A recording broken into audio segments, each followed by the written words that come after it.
So, how you guys doing? What's happening? I'm doing good. I'm just waiting for content now.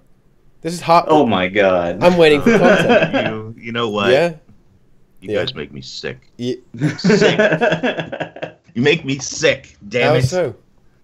Oh, that's all I've been reading is like there's nothing No, to do. really? Oh man, there's nothing to do.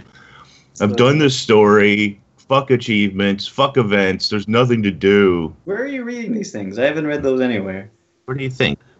Reddit. Reddit, the official forums, Twitter. There's nothing to do, guys. There's nothing to do. Except rig NA leaderboards. There's nothing to do. Do you think that's the players making their own content?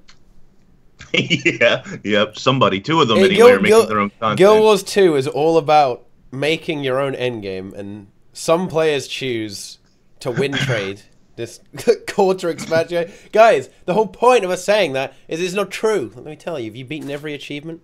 Have you done every little fucking stupid grind? Like, even guys, even Deroya hasn't finished. Even Deroya hasn't beaten the whole game.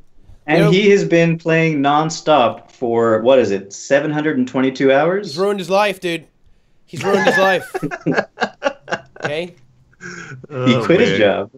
It's all gone. Look, there's the fourth member. There's the Choya. But real talk, guys. You haven't finished the expansion. You probably haven't finished it. Okay? I'm not even close. No, me neither. I'm not even close to close. In Yeah. fairness, I haven't really played that much this week. But you know that wasn't on purpose. I got a disease. You know what happened? I actually got ill from like how good Scourge is, guys. Okay, all those complaints about Scourge is terrible. It's terrible, guys. It's really bad. It's really really bad. ArenaNet hates Necro. ArenaNet hates Necromancer, guys. Yeah, okay. It's basically the one of the strongest DPS options out there right now.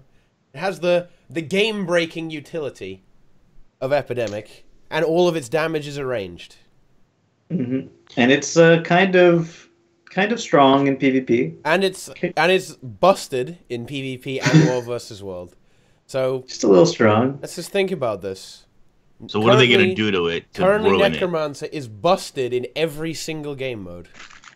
So Nike made a fine point, and it could be true in many ways, that where are all the people who 24/7 have been complaining about how Necro has never been getting any love? Where are they now saying thank you, Where's my ArenaNet, for love? finally giving Necro love? Yeah. And they're not there. The they'll be loudest back. voices are those who like complaining usually. It's just, And I it's, think just, that it's just never enough. And you know what? Because Scourge is, but there's for a start there are glitches. There's actually quite a lot of glitches I've been playing some of the HOT the Path of Fire specs. There are actually quite a lot of glitches, with just class bugs, which is quite unusual. The mantra trait, guys. Try the mantra trait on Firebrand with the cleanse mantra. Try that one out. But there's a lot of really weird stuff, and as soon as they nerf it, and it is going to be nerfed, okay, because there's some bugs with Doomfire and the Shades yourself. and the F5. It's going to get wrecked, but okay, I'm ready. it's very important, guys, to remember this, and this is a preemptive message. It will still be good, okay? It won't be terrible, just because it's probably going to lose several thousand DPS, well, maybe more than a several. It's still going to be good, guys. It will still be viable. Like, we need to look up the... Okay, right, I'm actually going to look up the... just because this is something that the Guild Wars 2 community really struggles with, is the definition of viable, actually. And I just looked it up on Google, and it says here, capable of working successfully, feasible. Okay, there we go, guys. That's it. That's the definition. That means even if we use that damage down, it's still good. It still works. It still works. It doesn't have to be actually the best DPS, even though it kind of is. But doesn't it though? Doesn't it have to be the best DPS? Yes, anything less than the best DPS is terrible. That's right. And that means elementalists and on every boss. Elementals is the only good class. Is the only good right class, yeah. Yeah. Well, that's been true for a long time. You know, it's the viable and not meta. Why? I really wish we hadn't have that term. I mean, everybody who plays Weaver does 40k DPS, right? Yes. Everybody. Yeah, it's true. There's no inconsistency or issues maintaining that. It's 40k instant, right? It's one button. Yes. It's 40k auto attacks actually. The thing is, Weaver it does one attack every second on staff auto attack, and then it does 40k DPS. Yeah, on each hit. 40k on each hit, and that's 40k DPS. That's how it works. Ellie is destroying the game. I don't know. So in the AMA, Ireneo, is that how you say his name? Ireneo, I think. I'm terrible at pronouncing. So there was a question about Scourge Shades, whatever. Yeah, whether or not, if it's intended to hit a target with F2 up to 4 times at once. And he said it's not intended that stacking multiple shade compounds their effects. We're going to make changes while keeping a close eye on the power of the Scourge across game modes and adjusted over time. So. Yeah, I saw I think it was a post on Reddit also saying Scourge is not broken, it's working as intended. And it was referencing that exactly. And it was just some random guy who says, no, it doesn't say specifically that F2 is not going to hit multiple times with each individual thing. And it does, and it's working as intended. So I guess that's not entirely true. I guess that's one of the things that was definitely putting a ridiculous amount of conditions on things at the same time. So do you guys know if that is used often in let's say a PvE rotation? I mean, yeah, like the dream is that you always have the shade stacked because you can abuse that. Okay. I mean, so then yes. Yeah, it's also it's kind of interesting because this is like one of the things that they said. You know, it's one of the things that the devs very explicitly said doesn't happen about Scourge. That stacking the shades doesn't stack the effects, guys. The one thing they said doesn't work. It's just what I don't know, man. Like, it's weird. But yeah, I mean, it's kind of a big deal there. But I mean, in the other game modes, it doesn't really happen that much. Because like, if your enemy actually lets you stack 3 shades on them and then cast their abilities, I mean, what are they doing? I don't understand. Like, what? It doesn't make any sense. Yeah, we're still like 2 weeks after launch of Path of Fire right now. There are still some bugs. I think that's expected, and I think when do you think we could see? Well, never probably all the bugs gone, but when do you think we could see like the majority of bugs gone and all the things that they intended for it to be working? They're going to patch it on the PvP, the end of the PvP season. And when's that? End of October, I think. Oh, okay. Halfway through. Yeah, that makes sense. That's a normal Is timeline. it like the 22nd? I don't quite remember. Okay. I just hope Doesn't matter. that Runes of the Weaver that give barrier on Leap Finisher finally interacts with powerful synergy when they do that, when they do all those changes. See, 17th, there we go. 17th. And it doesn't. It doesn't right now, and I feel very bad about that. Well, You don't get double barrier. Yeah. Still only 1 leap finisher though, right? Or does it actually trigger 2 leap finishers? It doubles the effects of Leap Finishers, it says. So it's still only 1 finisher though. I know, but it doubles the effects. So the effect of the Leap Finisher includes the barrier from the runes, no? Does it? I know. Does it? I know.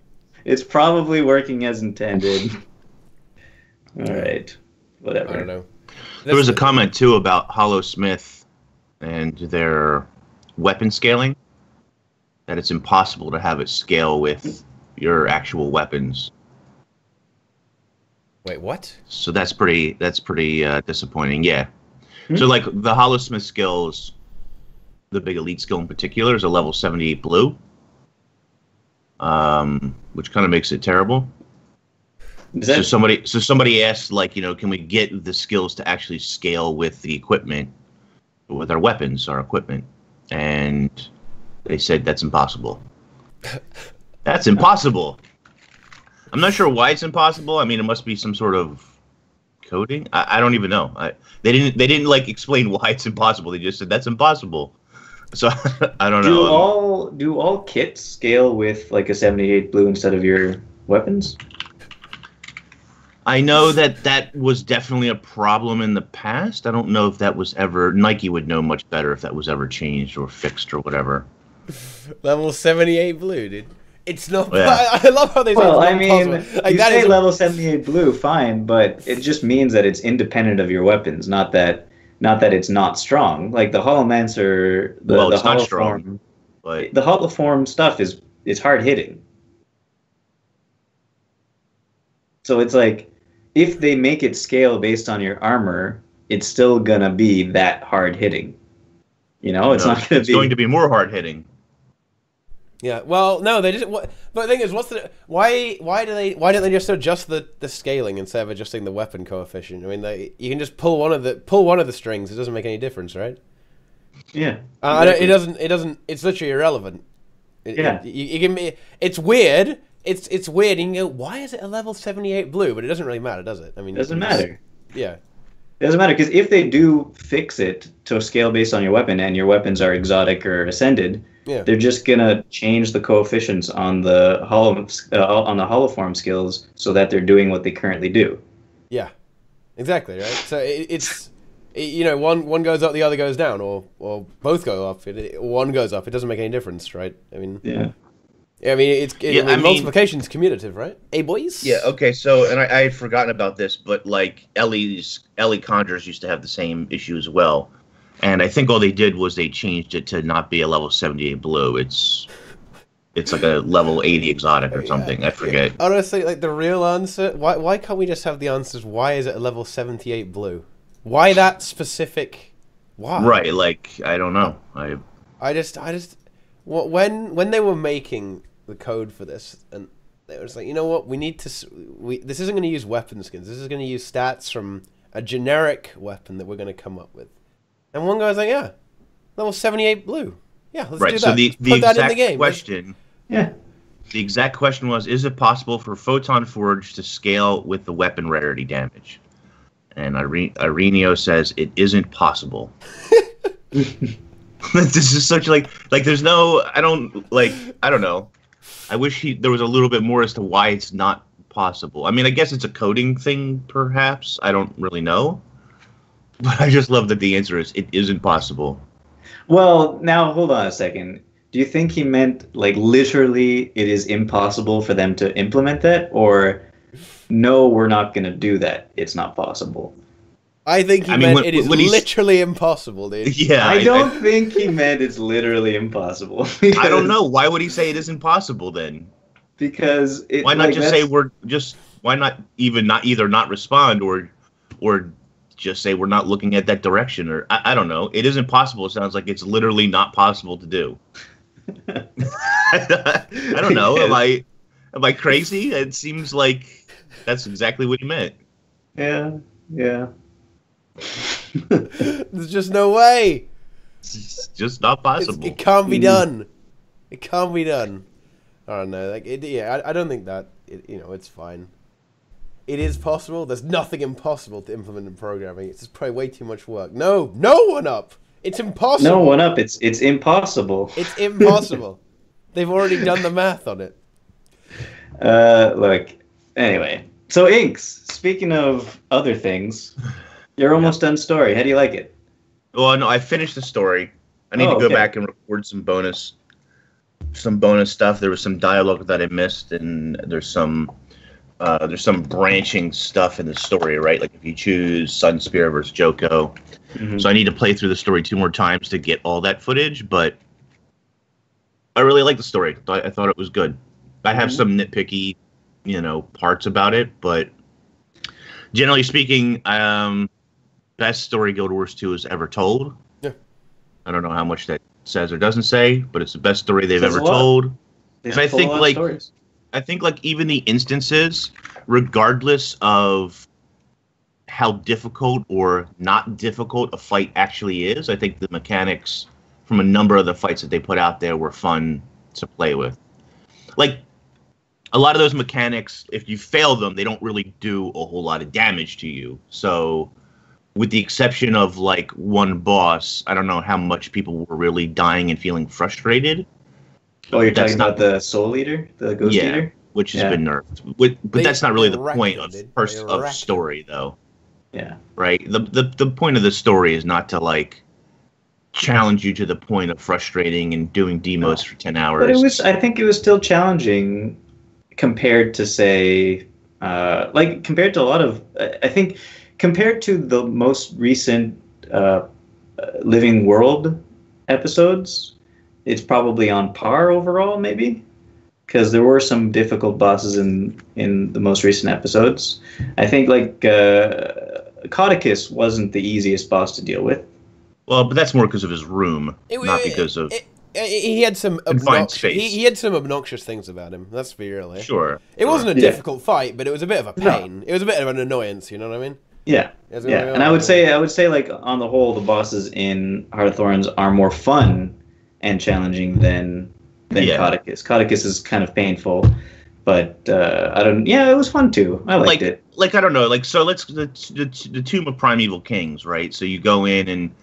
I didn't even realize this until the other day, but you can visually pick out, excuse me.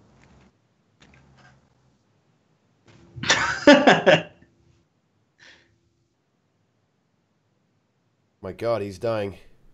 Oh boy, this stream. Yeah, this is a very healthy, guys, we're extremely healthy.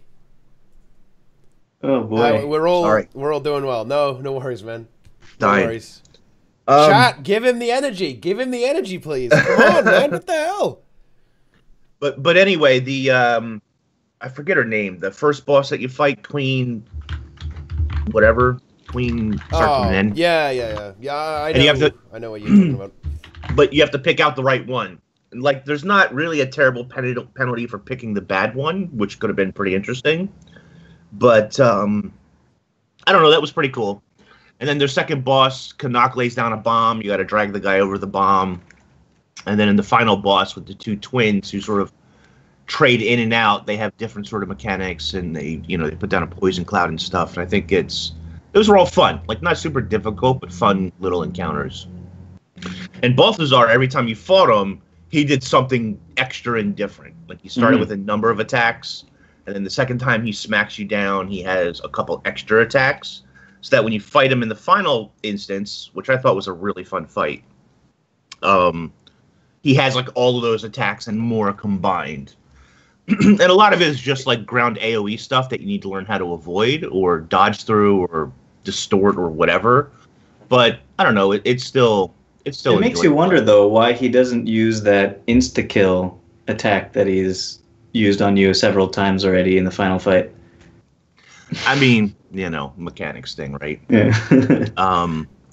You can argue, there was a whole thread about this, but you could argue that having Sahathan, which I didn't even use to fight him with, I killed him with my regular weapons because there's an achievement. But having Sahathan and Arene to break his shell at the same time, rather than you being in down state and her coming in and him just slapping her down, that you working together is what breaks his shell, so he can't do his mega. The callback to the. There's actually a bug to the training. Remember the training. I thought that entire story step in Crack in the Ice was a completely useless, but not anymore. And annoying. Not anymore, dude. But no, if we hadn't done that, we would have died. Exactly, because we wouldn't have known that you have to stand on that point. That triggers the special attack. That's right. And what's interesting too is I don't know how many people had this. I had it 2 or 3 times. My wife had it happen like 6 times in a row. But there's a bug, or at least there was when we did it. There's a bug where sometimes Arene's special action box doesn't appear, so she doesn't do the attack to break his shell. And if you don't break his shell in time, he instantly kills you, and you have to, you just respawn. But still. So yeah, I don't know. There's a couple of cool things, and if you don't break Arene out of her chains, he instantly kills you, and so on. So bad, man. Yeah, very bad. Although, gotta be honest with you, there's way less boss fight bugs in Path of Fire than I had in Heart of Thorns. Like the final boss. Oh in yeah. Yes, that's because the final boss is not Hearts and Minds. Because Hearts and Minds is not in Path of Fire. That's why. Yeah. That's why. That's why. Hearts and Minds was a really interesting instance, guys. It was engaging. You know, it was really engaging playing through that. Yeah. But honestly, aside from very few bugs at the start, I didn't really have any trouble with Path of Fire. Like the first, I'd say 25%. Nah, not even that, man. Like first 15% was a bit of a, ooh, okay, I'm a little bit worried. But then after that, it actually really cleared up, and it was pretty much perfect the entire. And they way. actually talked about that in the AMA, by the way, that what had happened was I think it was in Frankfurt, but their Frankfurt servers broke, or there was an issue there. So they took all of those servers offline and ported all of them to the US. So all you European and UK players and all you EU enthusiasts were playing on NA servers for a while. Disgusting. You're tainted now. You're all tainted. Yeah, with the NA. I feel the sudden urge to win trade and buy an automated tournament. You know, what's going on here? The NA meta. Yeah. But apparently, like, all that has been fixed now, so there should be a greater deal of stability. I will say that I still sort of suffer myself from erratic FPS drops, and I play with limited. Like, I limit my FPS on purpose because I know my machine is a toaster. So, but I still get, like, I go from 30 to 2 to 15 to 30 to 2. Like, it's weird. Like the FPS drop is really crazy. Vabby seems to be the worst, but it happens in almost any map randomly. So I don't know what the deal with that is. Yeah. But erratic FPS drops. Apparently those servers were Guild Wars 1, not Guild Wars 2, though. Was that Guild Wars 1? Apparently. That's chat is saying. That's what people are saying. Yeah. Did I misunderstand that? Yeah. Maybe. Anyway. That's curious.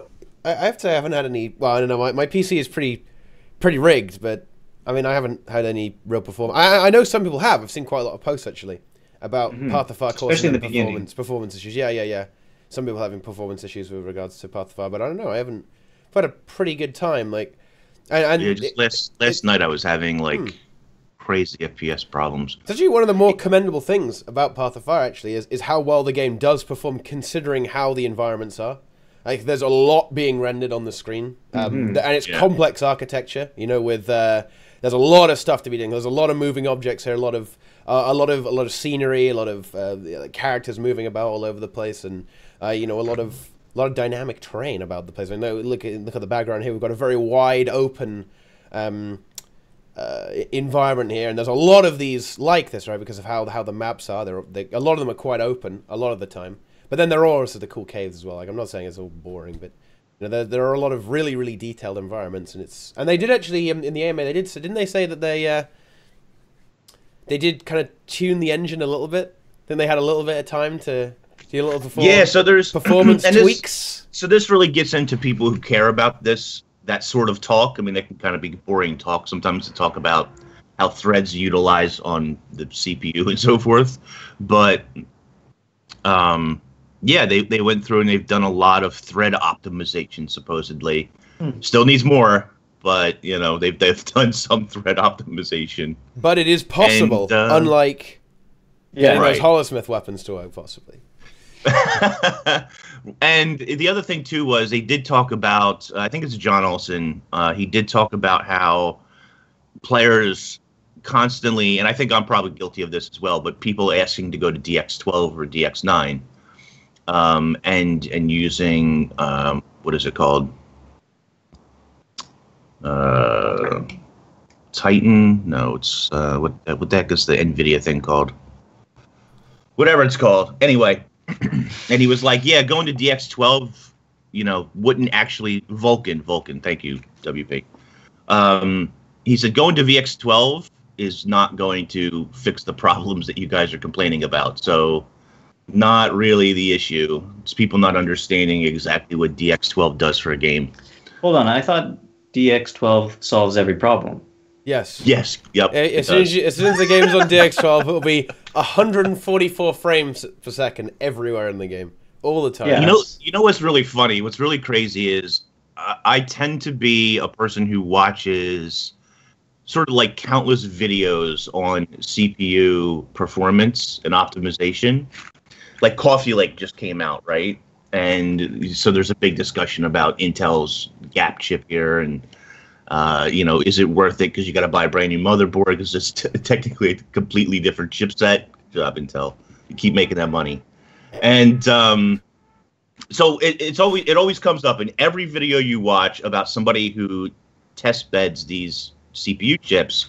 It always comes up about the current bottlenecks and stuff that exist, right? They test it with Tomb Raider, they test it with Crysis still, and so on and so forth, and then different render applications. And yeah, it definitely comes down to the fact that most games in general, don't utilize their threads properly, and cores. So cores and threads are just not optimized or used in a larger capacity. So buying all them beautiful Ryzen chips with all those extra threads and cores for video games doesn't matter a whole lot, unfortunately.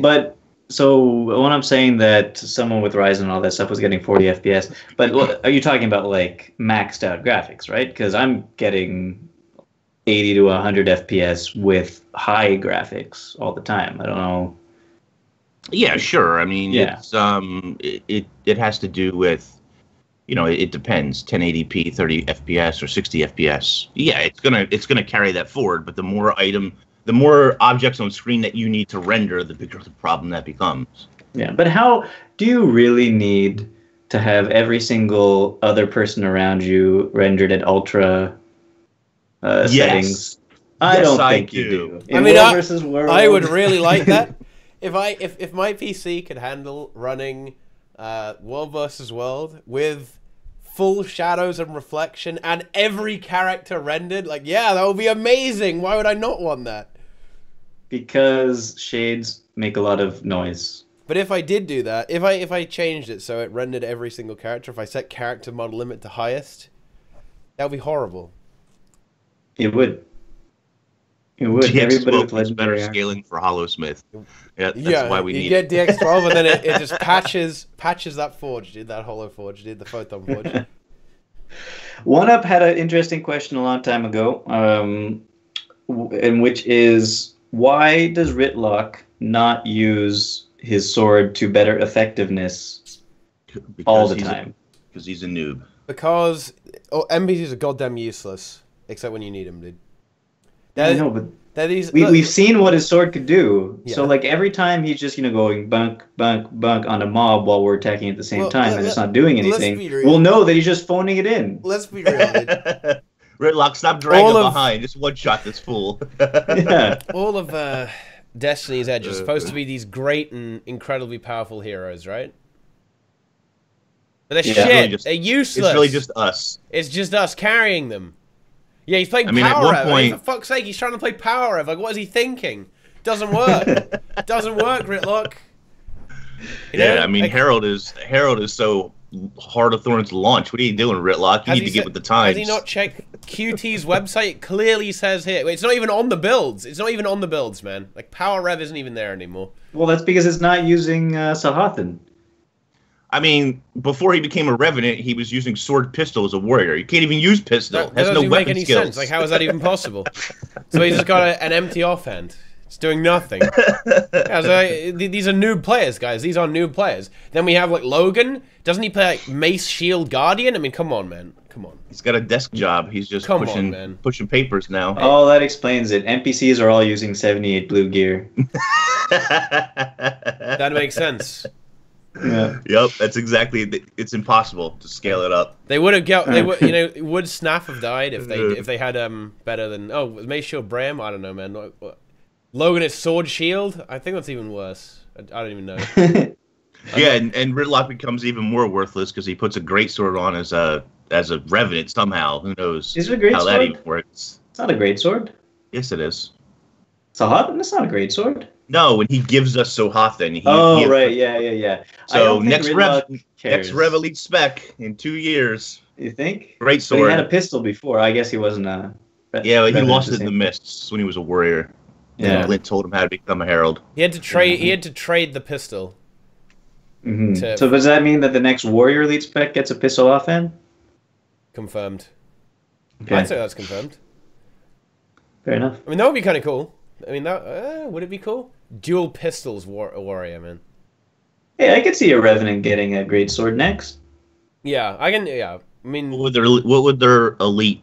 What would their legend be?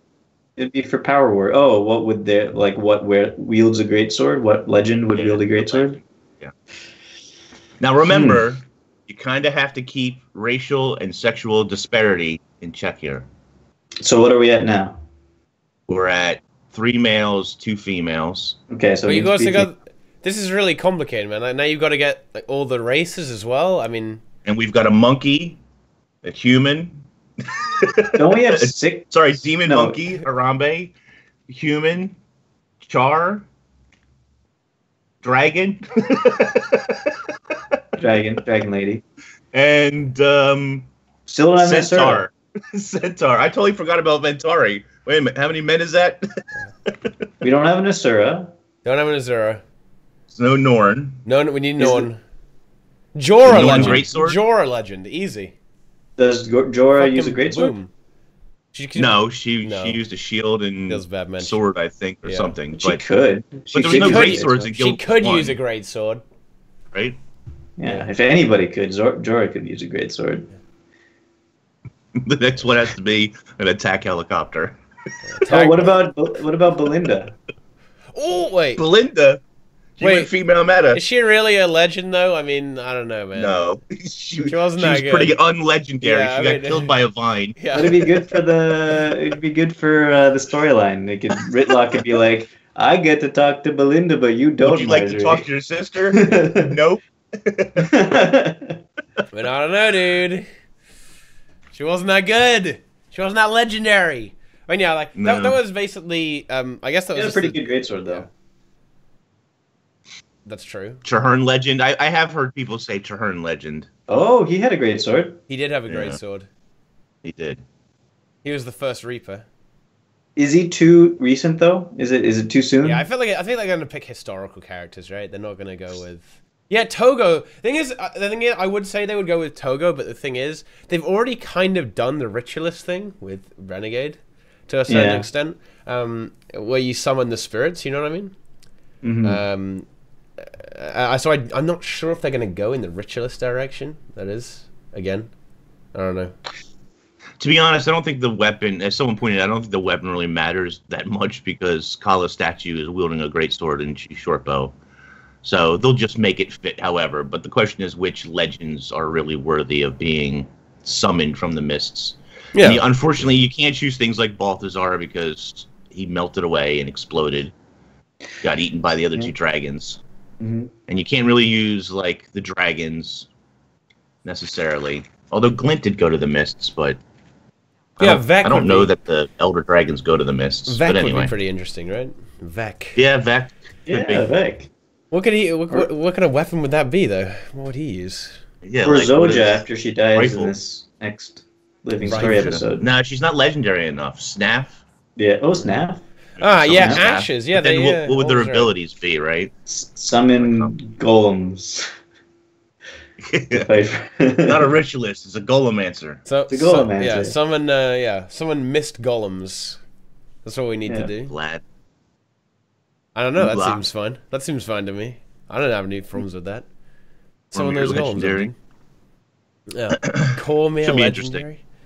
Mhm. don't I know. do think that I do think because of Revenant, it's a greater possibility that.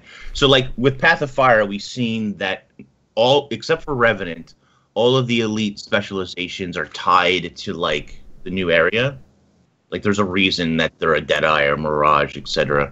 There's like lore reasons, but the Revenant, because it's Kala, is like outside of that. So I Yeah. think for Revenants, it doesn't really matter. Like, it's not going to be tied to the region necessarily that we're going to.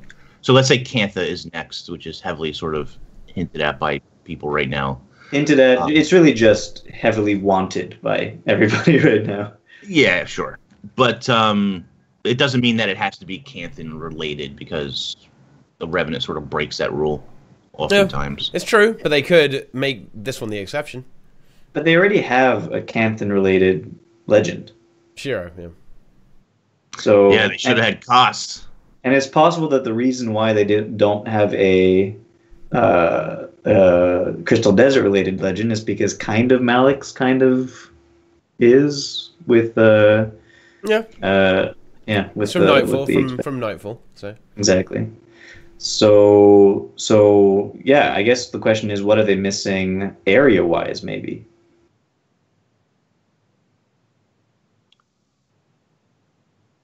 I think the next legend is going to be Norn. It's going to be, what was her name? Jorah. Yeah. Okay. Jorah, Great Sword Legend. I don't know what she does. She does warrior stuff. Or She puts up a spell break shield. Whatever the skill is called. You just put spell break. Just steal it. Just steal it. Just take it. Just steal it. Yeah. And Revenant's turn to have the PvP spec next. Shit. And then will each will each utility skill be a transform? You turn into a bear. You turn into a snow leopard. Turn into a raven. You turn into a wolf. Turn into a bird. Yeah. Into a raven. Yeah, like what a fucking sick ability, dude. Yeah, I turn into a raven.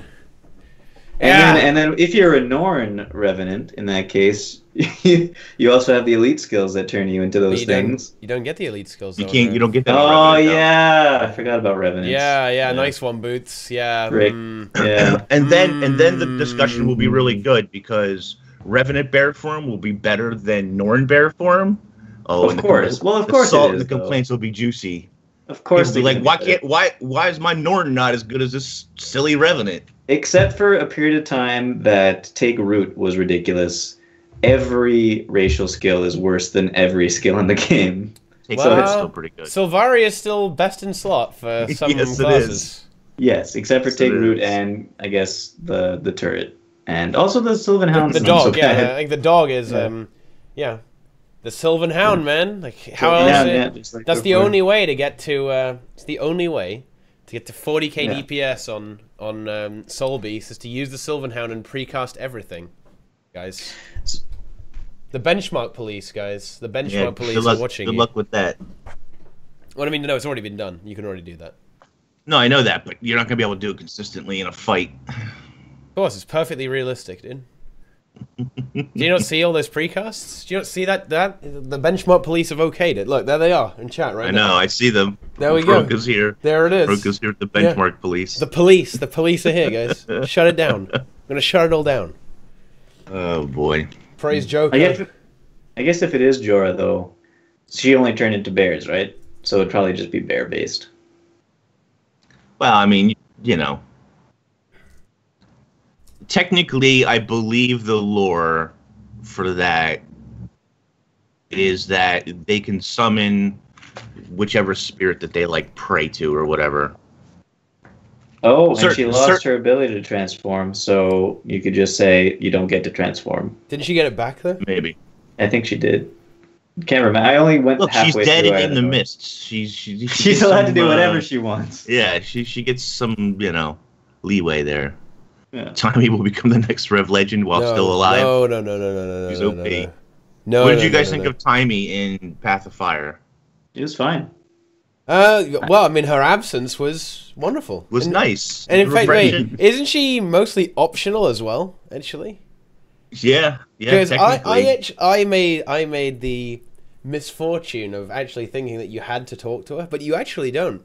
Yeah, you can just ignore her. Right up until the very end. Yeah. Right up until the epilogue, and I don't know. That was not. It was a shock. It hurt that she was at the end, but I was there with the mute, and I was able to get through it.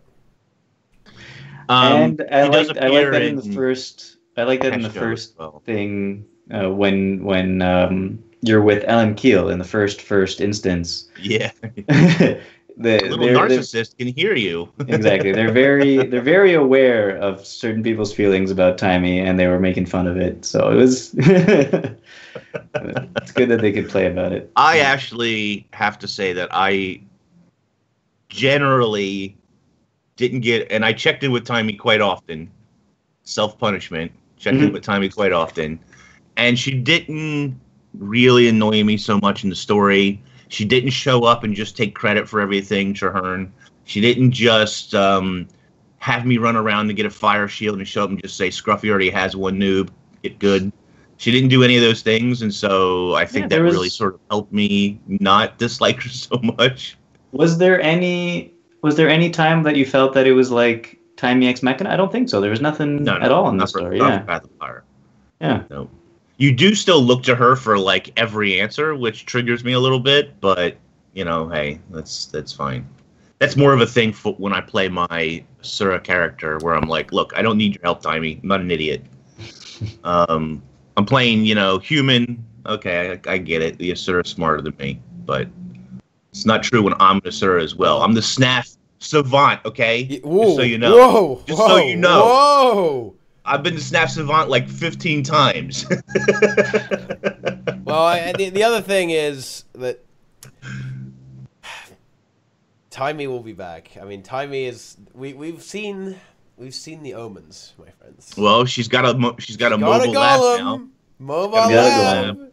She's gonna be following us around in Living Story 4, and so hold on a second. Is all the information from the Dragon Lab now inside Scruffy 2.0? Scruffy, yup. She can just follow you around and be like, Commander, I've got the answer. Hold on. And also not only all the information, but also like all the capabilities of the lab are in Scruffy 2.0. Is that what I'm understanding? I have no idea. She just said he's a mobile lab, so she can do all her research while on the go. Apparently, I don't know. I really didn't mind her. A couple of her jokes were funny. A couple of times, the voice actress didn't go crazy with the voice where she.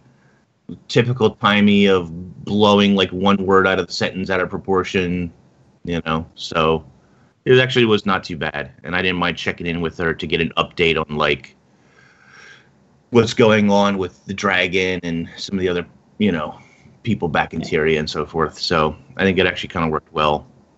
Yeah, and yes, Queen of Bees, Spencer is in Scruffy's butt. Ooh. It's his heart. Yeah. Yeah. Where he gets all his energy. He derives all of it. I don't know, man. I like Timey when she isn't a know-it-all, so it's never then, I guess. I don't know. I'm not looking forward to her return. We'll see. We'll see how they handle it. And how can they handle it? After Path of Fire, I'm a lot more forgiving. I'm gonna give them the shadow of a doubt that it's gonna be fine. Everything's gonna be okay. Even if it was the most brilliant, inspired dialogue, the voice acting would still piss me off. There's no way. I don't know. Like, even if it was literal genius from the mind of Shakespeare writing Timey's lines, it would still piss me off because of the delivery. I mean, in fairness, I actually just to the voice actress, I am not flaming you. Actually, I'm almost certain that that's how it's supposed to be. But you know, it's a compliment. It's you a nailed compliment. it. Yeah, you nailed cancer. Good job. You managed to nail cancer. Well done. It's not it's not an inherently bad thing. I know that's probably what you were going for. Okay, but it just pisses me off, and it's gonna piss me off, and it's just not gonna stop. And I feel the baby rage, dude. Baby rage. Get rid of Timey. Timey out. Just put only Knockin'. Look, I'm looking at the AMA right now. Yeah, that was great. Looking at the AMA right now, and it clearly says here, the storytelling has greatly improved with POF. What narrative techniques did you look at to make those improvements? Okay? And here we go. Response from Peter Fraser. We looked at our story plan, considered it carefully, then added a whole lot of Canuck to it. I mean, there we go. Like that. Guys, they know. They know. They know how to write the story now. Just delete the other characters and just put only Canuck in. Why can't he be the guild leader? Why can't he be the new Timey? Just make. By the way, something I learned not too long ago, but might be a surprise to some people. Do you know who the voice actor is for Canuck? I have no idea. Is it? I feel like I should know this. Is it Nolan North? No. It's the guy who does Bender Bending Rodriguez. Oh, right. Wow. Wait. Which is crazy I because did not the know Canuck that at voice is all. way better than Bender. Just putting that out there. No Whoa. offense, Bender. Yeah, it's Bender and the dog from Adventure Time, and yeah, pretty. It sounds completely different, which I was really surprised when I heard that. That is something voice actors can do. I did not know that. Sometimes. I thought that all voice actors had the same voice every single time. Now we know. Now we know. Exposed. Secrets of the industry exposed live on stream, guys. Well, I think that, I think for the story, Canuck and Ritlock really riff well off of one another. Yeah. They both had some really good lines. So that dynamic worked really well. Casimir was a little annoying at first to me, but she sort of comes around and wins me over when she finally accepts that her gods are just gone and forsaken her. Yeah. So she has the power to kill gods after all. Yeah.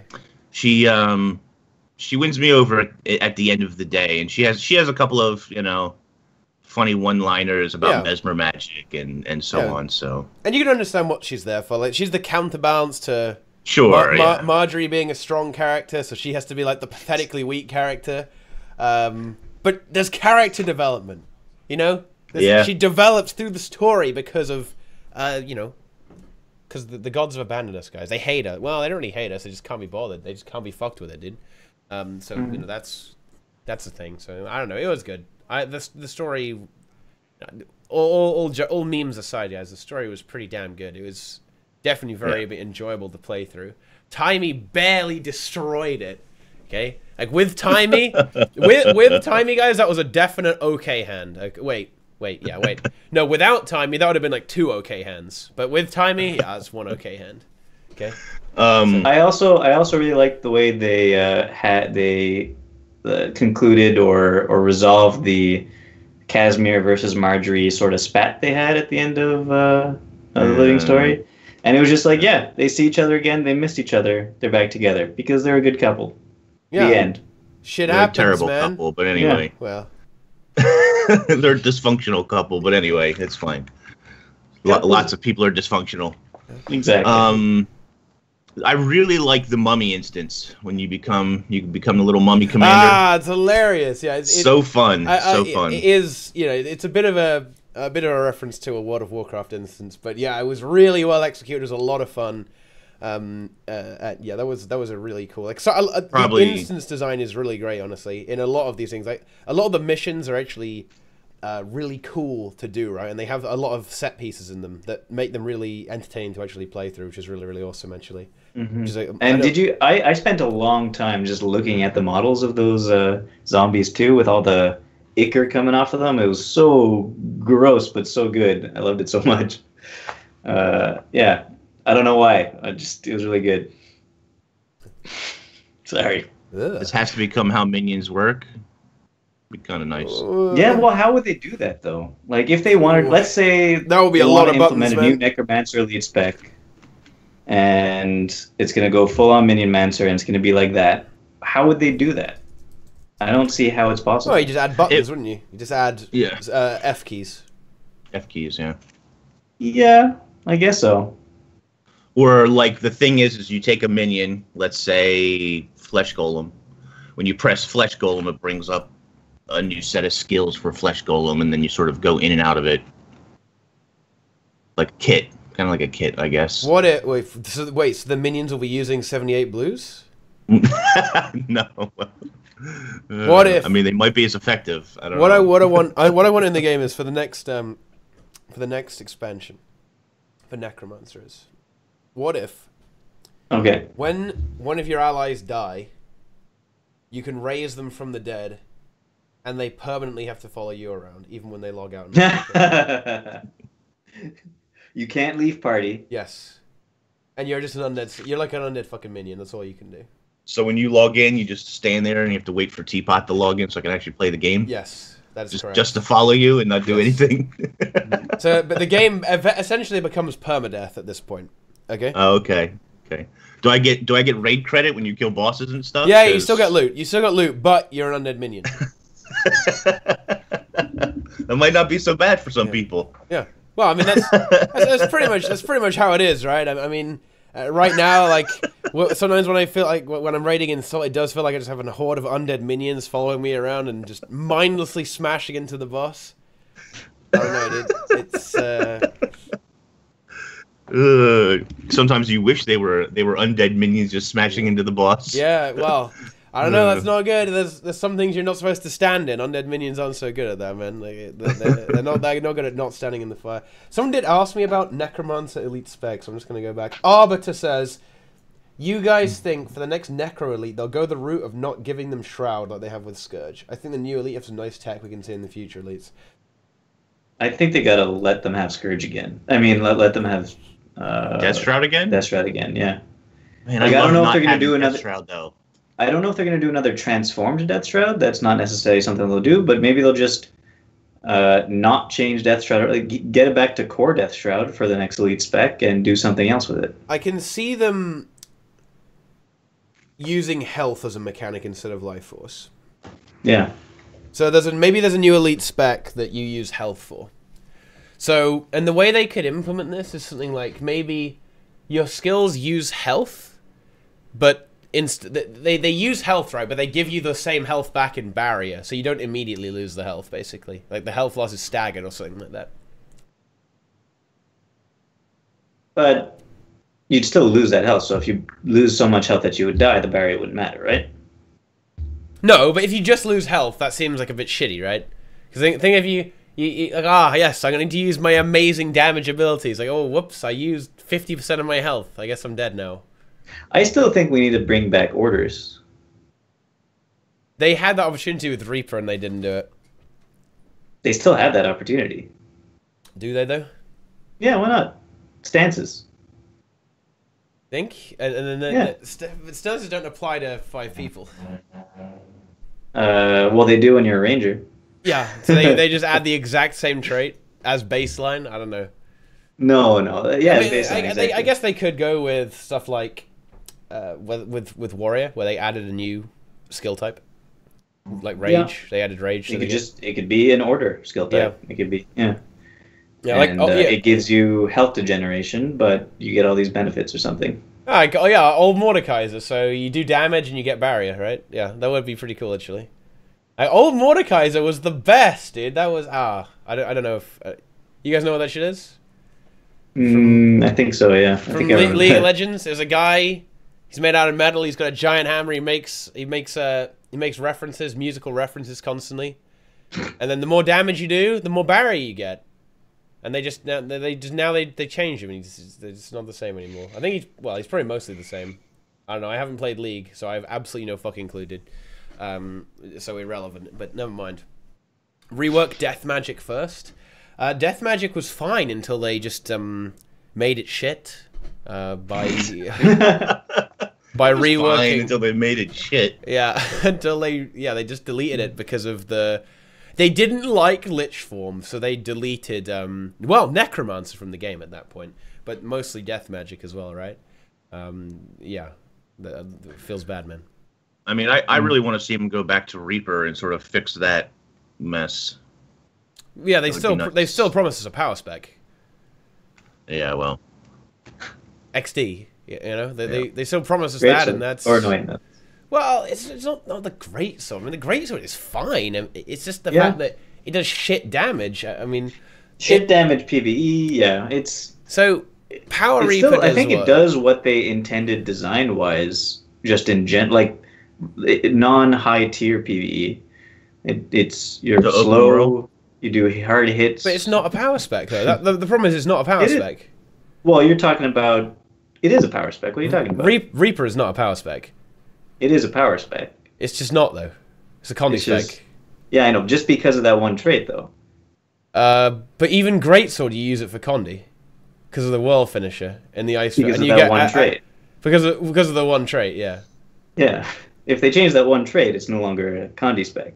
Yeah, but then it's just shit, though. And it's not any spec. Then it's not anything, yeah. Then it's just gone. I don't know. Oh, that's true. They did give it a 10% damage increase to chilled foes. That is true. That is true, actually. They did slightly buff Power Reaper. It's still terrible though. Yeah, I don't know. They need to sort it out. Sort it out, lads. Come on. I was all hyped. They were obviously gonna, they were gonna Path of Fire launch. Here we go. Let's retune Reaper. Let's do Deathly Chill. Let's make that do some power damage, boys. And what happened? Nothing. Nothing. They didn't do anything. I mean, I don't know, man. Sometimes I feel like ArenaNet is just kind of, they're waiting for the ideal forum post that they can actually implement into the game, right? They're waiting. You know, like how you have monkeys and the typewriters, and you eventually get the work of Shakespeare. It's like, they're like that with the forums, because obviously, like, most stuff is just complete gibberish.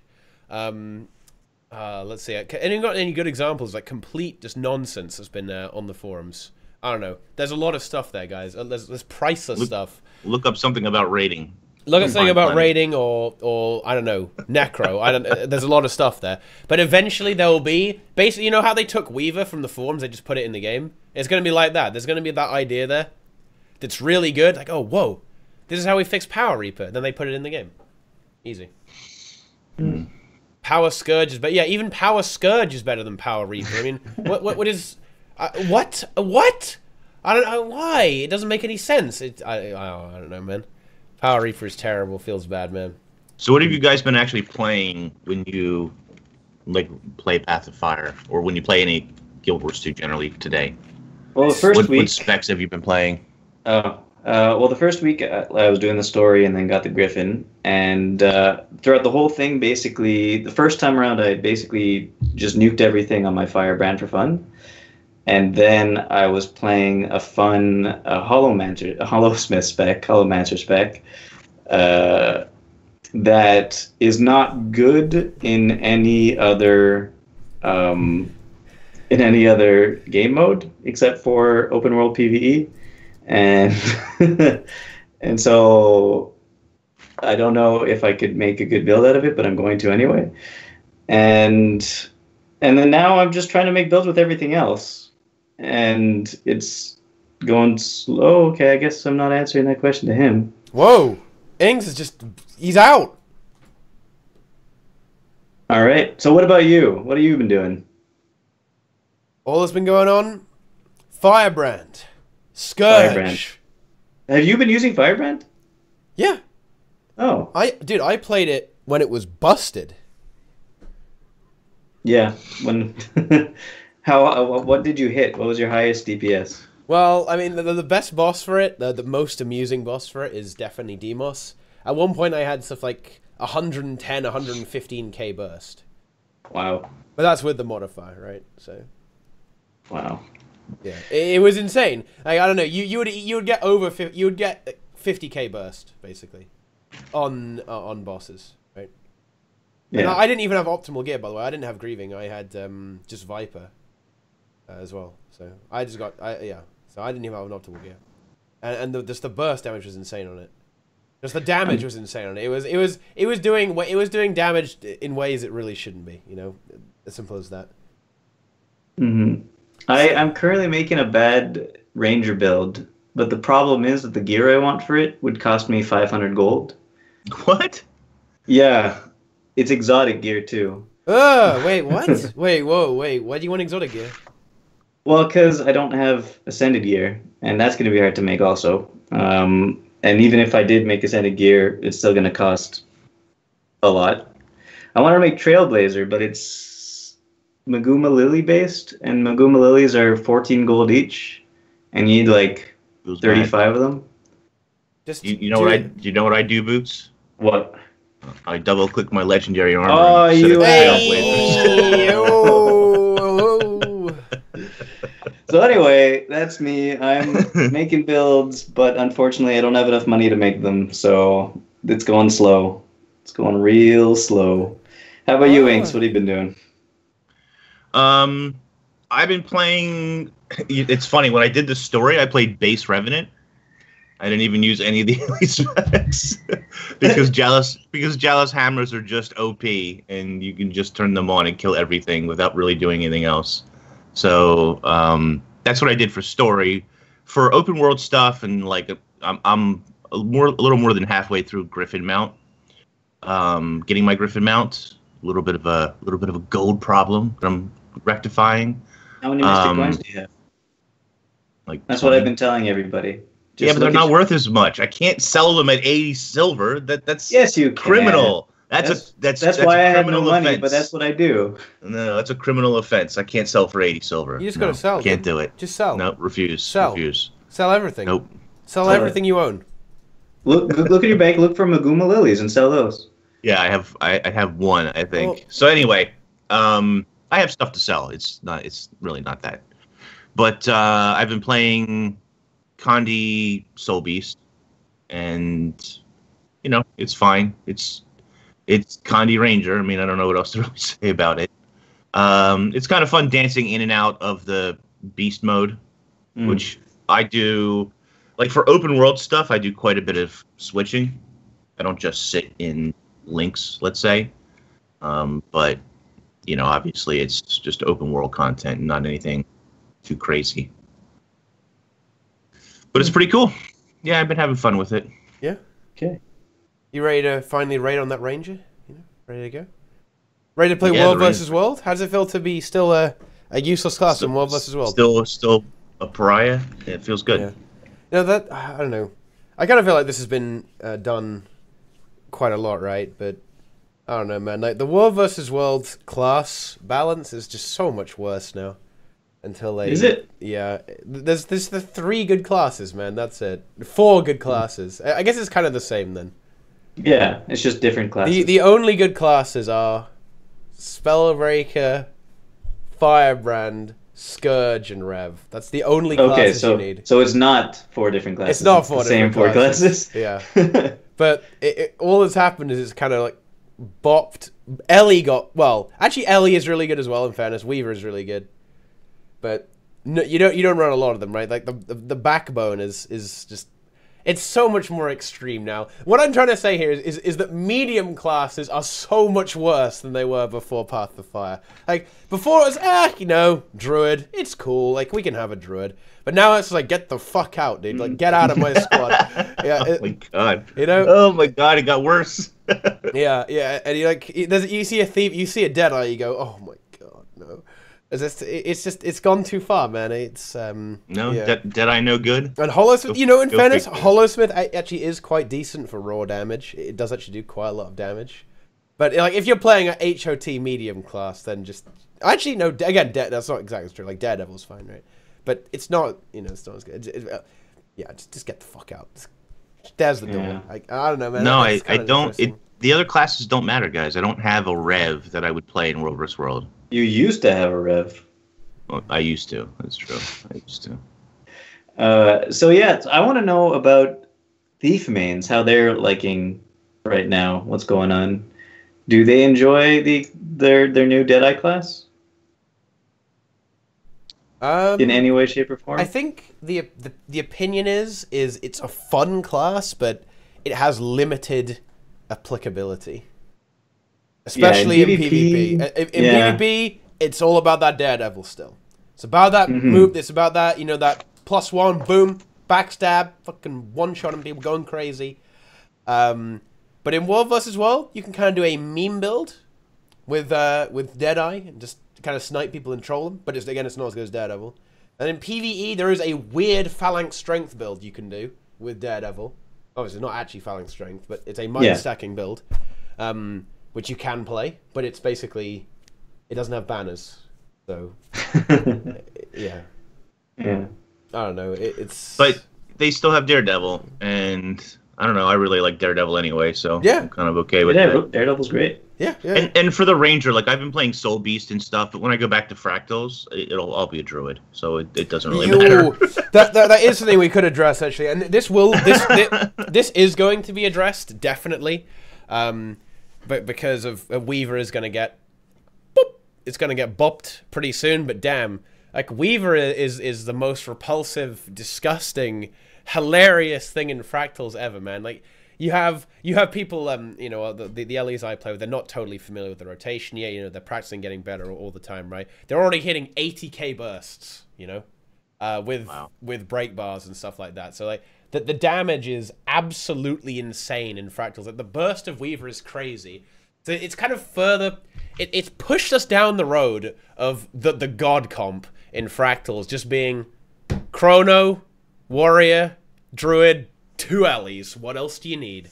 Just fucking demolish everything. Like it just the combination of like all the extra ferocity, the extra modifiers, ice bow, quickness, and meteor shower, man, and just one shot everything. You just absolutely destroy with Weaver right now. So it's kind of again like it's made the HOT situation more extreme. Like the fractals have always been the domain of power classes anyway, thanks to breakbars, right?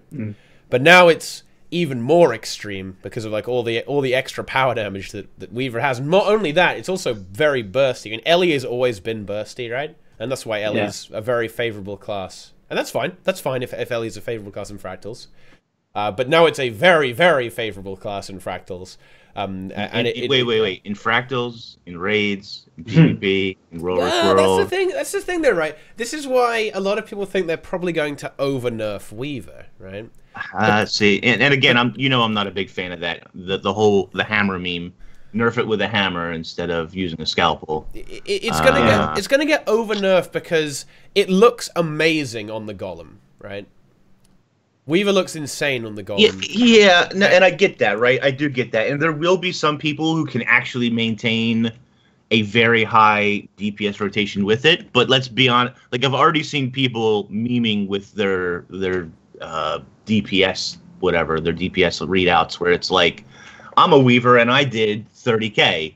Look at this other Weaver who did 11k. Like I there's a huge disparity between figuring that rotation out properly and stuff. So I think they should be a little bit careful. Yeah.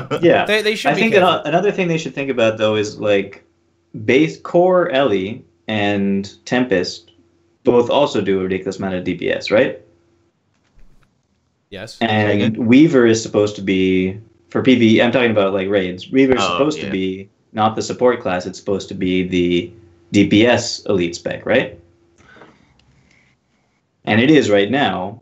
Yeah. So if you nerf it too hard, if you nerf it to the same level as Tempest or to the same level as Core Ellie, then there's no point to take the Weaver anymore. So they're going to have to keep it higher than those two things, right? They have to be careful with it, for sure.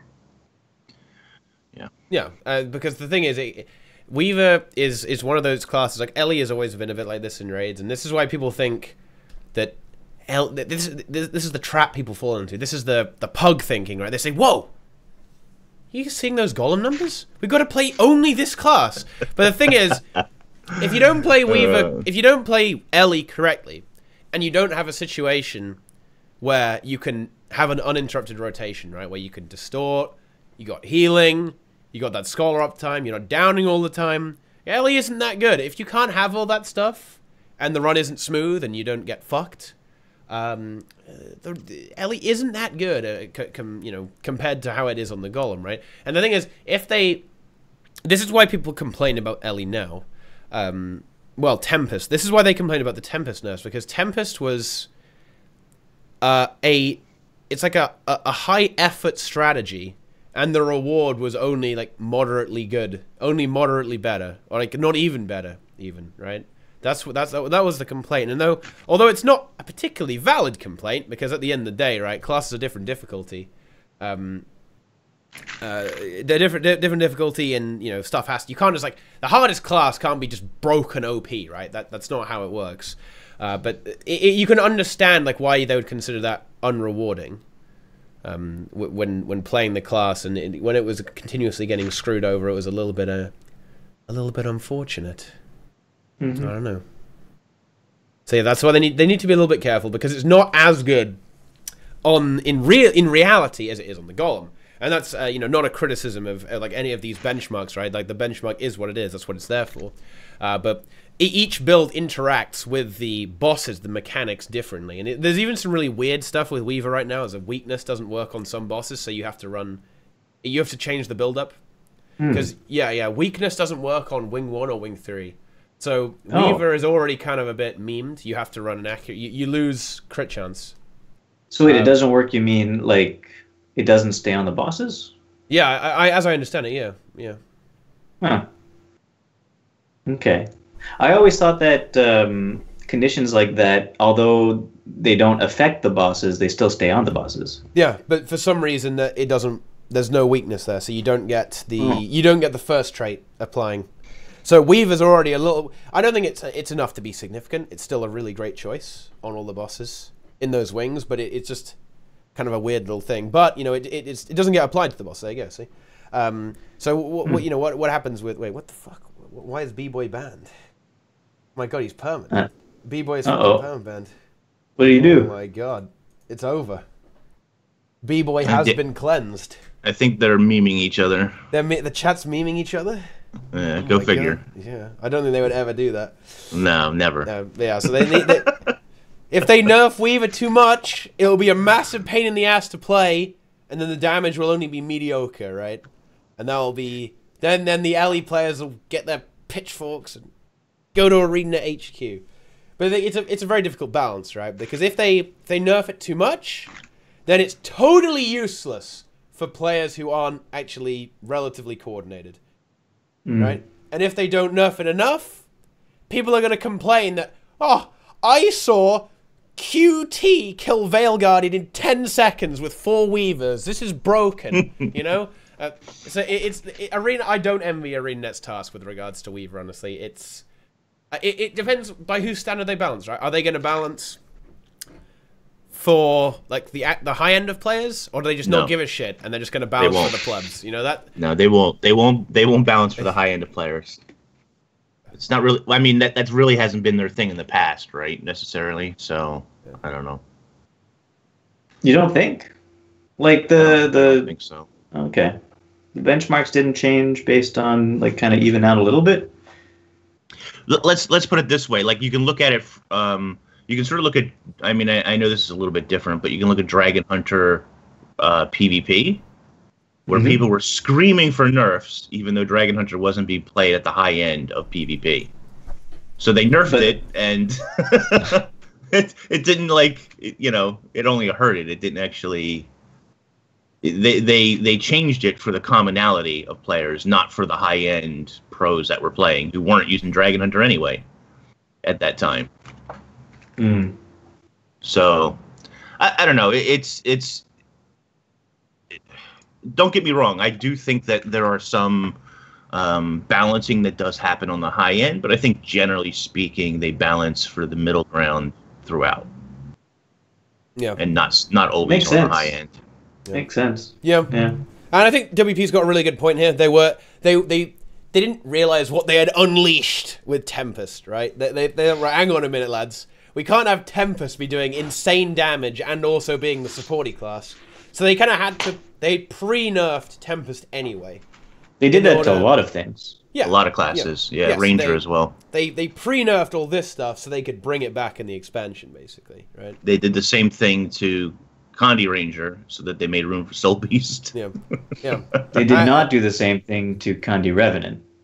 They buffed him before. Well, but that was a little bit okay, that was necessary though, because they wanted to keep it at that standard, right? They wanted to have that basic standard, and we have Renegade there as now an extremely strong DPS option with the Connie build.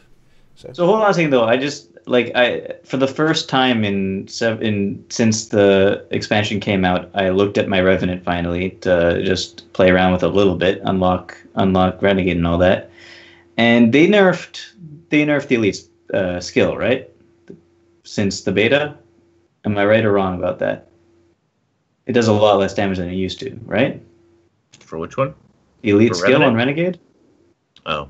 I haven't been following it. I have no idea. Did they nerf it? Did they? Isn't it the same? Because I remember back in the beta, it was like doing 750 to 900 damage or something like that. And now it seems to only do around 400. Oh yeah, Ulva's our Rev main. He knows what he's saying. Yeah, they did nerf it. Yeah, they nerfed it. Yeah, I guess that makes sense. So rather than I mean in raids it would have been really overpowered, right? Yeah, well, it would have been like a 4K, 3K, 4K DPS increase, I think. Apparently, it was a ninja nerf. Yeah, but it's not just the DPS. It's also it would have basically full healed everyone. Yeah, that's true. But I mean, the healing's not too bad either. Still, the healing's still okay. Yeah, I would still say it's kind of like temporary invulnerability, right? If you're actually attacking, you're just going to instantly heal up. Yeah, every 10 seconds. Yeah. for 10 seconds. Yeah, it's a bit. I mean, you can survive retail on Gorseville even if you're an Ellie. Yay! You know, it's good. You don't need to CC anymore. You can just keep doing damage. But you know. Yeah, I get it. It makes sense. No, it's a very cool ability. I actually do really like the design of Renegade. I'm looking forward to playing Renegade, actually. At some point, I'll probably get that sorted out, get that geared up, because I really like it. I really like the way the spirits are for PvE. I think it's a really cool concept. It's a shame they're not more useful. You only use one, you use the bleeding one, and that's it. And then you just... It's bad. Yeah. I think it's a real shame. Spirits die pretty easily, though, in PvP in World vs. World and general... So far, no one has concocted a use for Renegade. It seems to be useless. Well, using the Legend, that is. Maybe there'll be some kind of Condi DPS build. But... You're talking about World vs. World, right? World vs. World in particular, yeah. It just gets... for a start, you can't move. You know, they can't move, so it's already a disadvantage in World vs. World. Yeah. They just stay there, so that's already not great, because, you know, moving is pretty important in World vs. World, guys, right? And that's handy. That is handy, but it just doesn't have any application in it makes me like there's a huge disparity between that and Scourge, in that like your shades and Scourge are untargetable, invulnerable. There's nothing you could do to them, and these guys die pretty quickly. Yeah, like balance. I think I don't know. I don't like. Is that balance though? It's just different, isn't it? It's just different. It is different. It is just different. I guess so. I always feel like those shades need to be able to die. Maybe I'm wrong, but I feel like they should die. I feel like they should be able to be killed. If they did that, they would just delete Scourge, though. I mean, I don't know, man. Yeah. Well, in World vs. World, definitely. Yeah. Well, they don't have to be easy to be killed, but... It was still deleted, though, dude. Yeah. I don't want and and the red spirits could be CC. That is pretty bad. Because yeah. I don't get me wrong. It's a cool idea, right? It's a cool idea. But it's just not practical, man. Like it's not they're not practical to use. That's the issue with the spirits in a lot of game modes. They're just not. They don't move either, right? They're static. Yeah, exactly. I feel like what would be good is if move. Because there's a lot of traits in the Renegade trait line that are like all based around Callous Fervor, and that's great and all. We all like Callous Fervor, but maybe 3 of those traits could not be all around Callous Fervor. Like maybe the minor traits that give you like an extra stack of Callous Fervor every 3 seconons if you're lucky. Maybe those 3 traits could be instead. If you're lucky, the RNG base now. Well, yeah, it's like because it's going to be less than 3 seconds because the internal cool. You're not going to hit at the same time as an internal cooldown or whatever. But maybe those 3 traits could be used instead to buff your spirits in some way. Like when your spirits summon, they have stability, or when your spirits summon, they have quickness or something. I don't know. That doesn't solve the dying problem though. They don't have much HP. Yeah. How do you stop death? How do you count? You have to give them distortion. There we go. Or you can make them like minions, where they take 99% less damage from cleave attacks. So you have to single target them. Mm-hmm. Or something like that. But that's why I want shades to be able to be killed, because the necromancers already have a ton of spells that have things to do with a ton of traits that have stuff to do with minions. It's just kind of weird that these things are kind of like minions. None of these traits affect these things because they don't have any health. I feel like they should have health, and then those traits should affect the shades. I mean, there's that's great and all, but the thing is, Scourge is already locked into 2 trait lines, pretty much. Yeah, but then maybe you would not be locked into 2 trait lines in that case. And then I think Scourge would be bad. Yeah. What I'm saying is Scourge needs to get nerfed to the ground. So you're telling me that Scourge just needs to be bad? Is what you're telling me. I mean, it's a necromancer, right? That's what has to happen. It has to be terrible because ArenaNet hates necromancers, guys. Okay. Mm-hmm. They don't hate them. No, they don't. I don't think they always have an answer what to do with them, but they don't hate them. No, I think Necro's in such a great spot right now. Well, Scourge is in a great spot right now. Yeah. Don't nerf it, guys. Just leave it as it is. It's fine. It's fine. I'm okay with it, guys. Necros back in their place. No, no. Otherwise, if you put them back, you'll wake Papa Nemesis, guys. And believe me, you don't want to do that. No, people want to do that. Yeah. They want Papa Nemesis to come back. Yeah, I'd be interested to hear what he thinks about Scourge and so forth. I don't know that he follows it anymore, but well, binding Reaper damage to an Ice Wolf was a great design. I actually think as though I would say that unironically. It's just a shame that the combo field makes it really fucking unwieldy. I think it's great that they tried to put combo fields. They tried to like meld it in with the gameplay. It's awesome, right? But it's just it just doesn't really quite work out how it's supposed to be. You know, like if you look at the Golem rotation, like it's really cool, dude. But I don't know, dude. It's good by yourself. When there are other people using any skills, how do you counter the Necro meta? What do you mean in PvP? You play Necro. That's the current counter to Necro. Or Spellbreaker. Spellbreaker will win because of its resistance spam and aids. Spellbreaker is also aids. Let's see. In World vs. World, you don't just play Necro. Like you've got to kill. The goal in World vs. World is you kill their Necros with your Necros. Okay, that's the key, and then you win. And see, in PvE, it's unstoppable. There's nothing you can do. Did you guys not see my tweets? Did you guys not see my tweets? That Never. I did. Scourge is the solution to all your PvE problems. Sorry, man. I only follow MO Winks on Twitter. Whoa! Wait a minute. Oh man. I don't know. Anyway. All right. Do we have questions from the audience? Maybe. No, they're not gonna ask. I do it. I mean, I have to ask every time. Like I like the troll Boots questions. Loves too. feedback. He wants you to ask him questions, guys. Please. Yeah. Help Boots out. Help me out. Him questions. Did ArenaNet already say anything about new raids will need POF? I think they will. Yeah. New raids will need POF. They said that in the AMA they said that raids may include masteries or mastery usage from both. Yes. Heart of Thorns and POF. Oh. Now really? This is a curious thing because this means that the HOT ones, they can't be actually integrated into the gameplay, right? Because otherwise you'd have to have HOT to play the raids. And I don't think they're going in that direction. I hope not. The HOT raids, like if you just bought Path of Fire, you can't access the HOT raids, can you? No, I don't think so. I shouldn't think so. Yeah. And I assume that these raids will only be accessible by people with Path of Fire. The new ones coming up. Well, I think right there they were talking about, let's say, I mean, how are some of the masteries used with Heart of Thorns? Like most of it was gliding ley lines and stuff, right? Yeah. But they had some areas where it's like, here, take this mushroom to get up or whatever. And I think that maybe there's an option where you can use your rabbit instead of a mushroom. Do you know what I mean? Kind of like an alternative way to use additional masteries.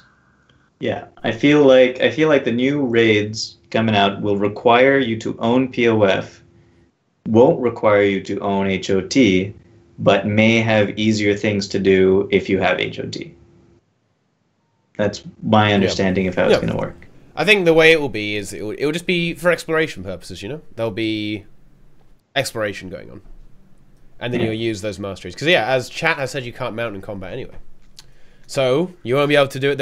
Unless it sets you out of combat, that would be some kind of weird... Oh, my God. I don't know, dude. But, I don't know. I think there'll be stuff you can only access. You can only explore pieces of the instance with Heart of Thorns mastery. So maybe there's a ley line about, or there's a mushroom that bounces you up to a cave or something like that. I don't know. And then your Chronomancer puts down a portal and helps you out. Exactly. I mean, there'll be ways around it. You know, there will be plenty of ways around it. But still, I think it will be pretty. It will be really interesting to see how that pans out. I hope they don't integrate it into the gameplay too much because I don't know. As cool as it is to float around on Zera with ley line gliding. As cool as that fight is, and how epic it feels. What isn't epic is a guy smashing into a wall and miserably failing the gliding mechanic. You have to reset. Like no one likes that, right? No one likes it when someone glitches, then flies up really high, thanks to bizarre bugs that will never get fixed. I don't know. It's really weird stuff. I don't know. Boxers or briefs? Boxers. Also, I'm answering questions from the audience, by the way, just to let you know. Yeah, you just didn't randomly go there. You just say, oh, that's the obvious thing to move on from there, right? That's the obvious place to go. Have any new specs inspired Mad King Runes builds? Yeah, Revenant kind of is calling for the lifesteal, right? Yeah. Yeah. All three of the spirits at least together. Lifesteal, bleeding. Bleeds. And the other one is just going to be the one that hits at the same time. Let's see. WP was asking about the new best Pug DPS POF build.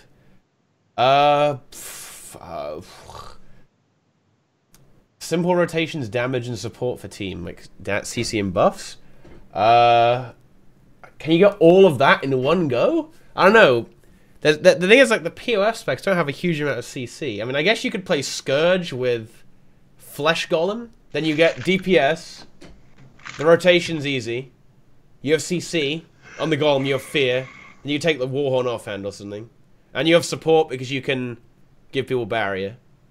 I guess you could say Firebrand as well, except Firebrand doesn't really have CC. Yeah. Firebrand is easy rotation, it does a lot of damage, it also has a lot of really handy utility on Firebrand as well. You can heal a lot, and you can give stability and stuff like that, and resistance and reflect. Somebody said Condi Ranger / Shortbow. Doesn't really CC though. That's the thing, right? It doesn't. There's no CC. Aegis on a 10-second that just makes it cooldown. even easier to play, right? Yeah. Warthog Firebrand's Soul Aegis Beast. is nice. Roka, kill me. Yeah. Kill me, Roka. Warthog Soul Beast. Yeah, dude. Fucking hell. Get that pig charging, man. So there you go. That's how I would say that. How would you guys fix the current team comp in raids where you need the classes with unique buffs? The only way you have to do, the only way that's like even remotely possible is unfortunately also a pretty boring solution, which is you have to homogenize stuff, right? You have to give. Oh, I don't know about that. I mean, that is one way to do it. That's not the only way to do it. What would your other way to do it be? To make profession specific buffs 10-person. It just makes the problem worse though. No, it doesn't. Yeah, it does. Yeah, sure, it increases DPS overall, but it allows you to bring different classes. If you only need one of the classes, like you only need one warrior because you could use them for all the banners for all 10 people. And if you only needed one druid for all of its buffs instead of just some of its buffs, and if you only needed one mesmer for alacrity, it would make you able to take as many classes as you want, and different classes. But then you're just playing stack the 10-man modifiers. I don't know. Yeah, but that's great. That means class diversity. And you play one of each class and get stack up all the modifiers. Yeah. That's not a composition. Yeah. Well, I mean, I think you don't. Right now, how many classes have those stackable modifiers that are necessary for a raid? How many different classes? Well, the core, 3. The support core is warrior, druid, mesmer. Boom. Right, 3. So those are the only 3 you're going to need, and then everything else could be whatever. You don't need any druid, mesmers, and whatever anymore. Well, you could do NG now too because of the pinpoint red. But so you don't need those. You don't need to stack up on those anymore. So you could have anything else. Everything else is just bonus. The truth is, Chronomancer, Druid, and Banners were a mistake. Just delete them. Delete all the classes. You're fine. Delete all that stuff. No, the solution, I think, is 10-man. It'll reduce the number of them that you need. Roka does make a good point. He says that you need to buff Grace of the Land duration as well. But there you go. 10-man spirits. I don't know, guys. Like, if you go down this road, it's just going to get disgusting. And the game is just going to get crazy. Yes and no, right? You have to be careful going forward that you don't make more Grace of the Land nonsense for new elite specs coming in. I mean, come on. Grace of the Land is just kind of ridiculous, right? And anything that gives those kinds of buffs is just something you got to be really careful about adding to elite specializations. Unique buff modifiers, while cool and make you feel like a special snowflake, add problems. Yeah. Quickness stacked by intensity. Oh my god, yes. Yeah. Yes. Or there's a better solution. Just make raids 5-man content. Boom, no more 10-man. Ooh! Problem solved. You just have a fractal meta. Deal with it. And everything is good in 5-man content. Yep. Everything is good in 5-man content. But then you're wasting 5 targets on your Grace of the Land. Oh well. That's true. You'll live.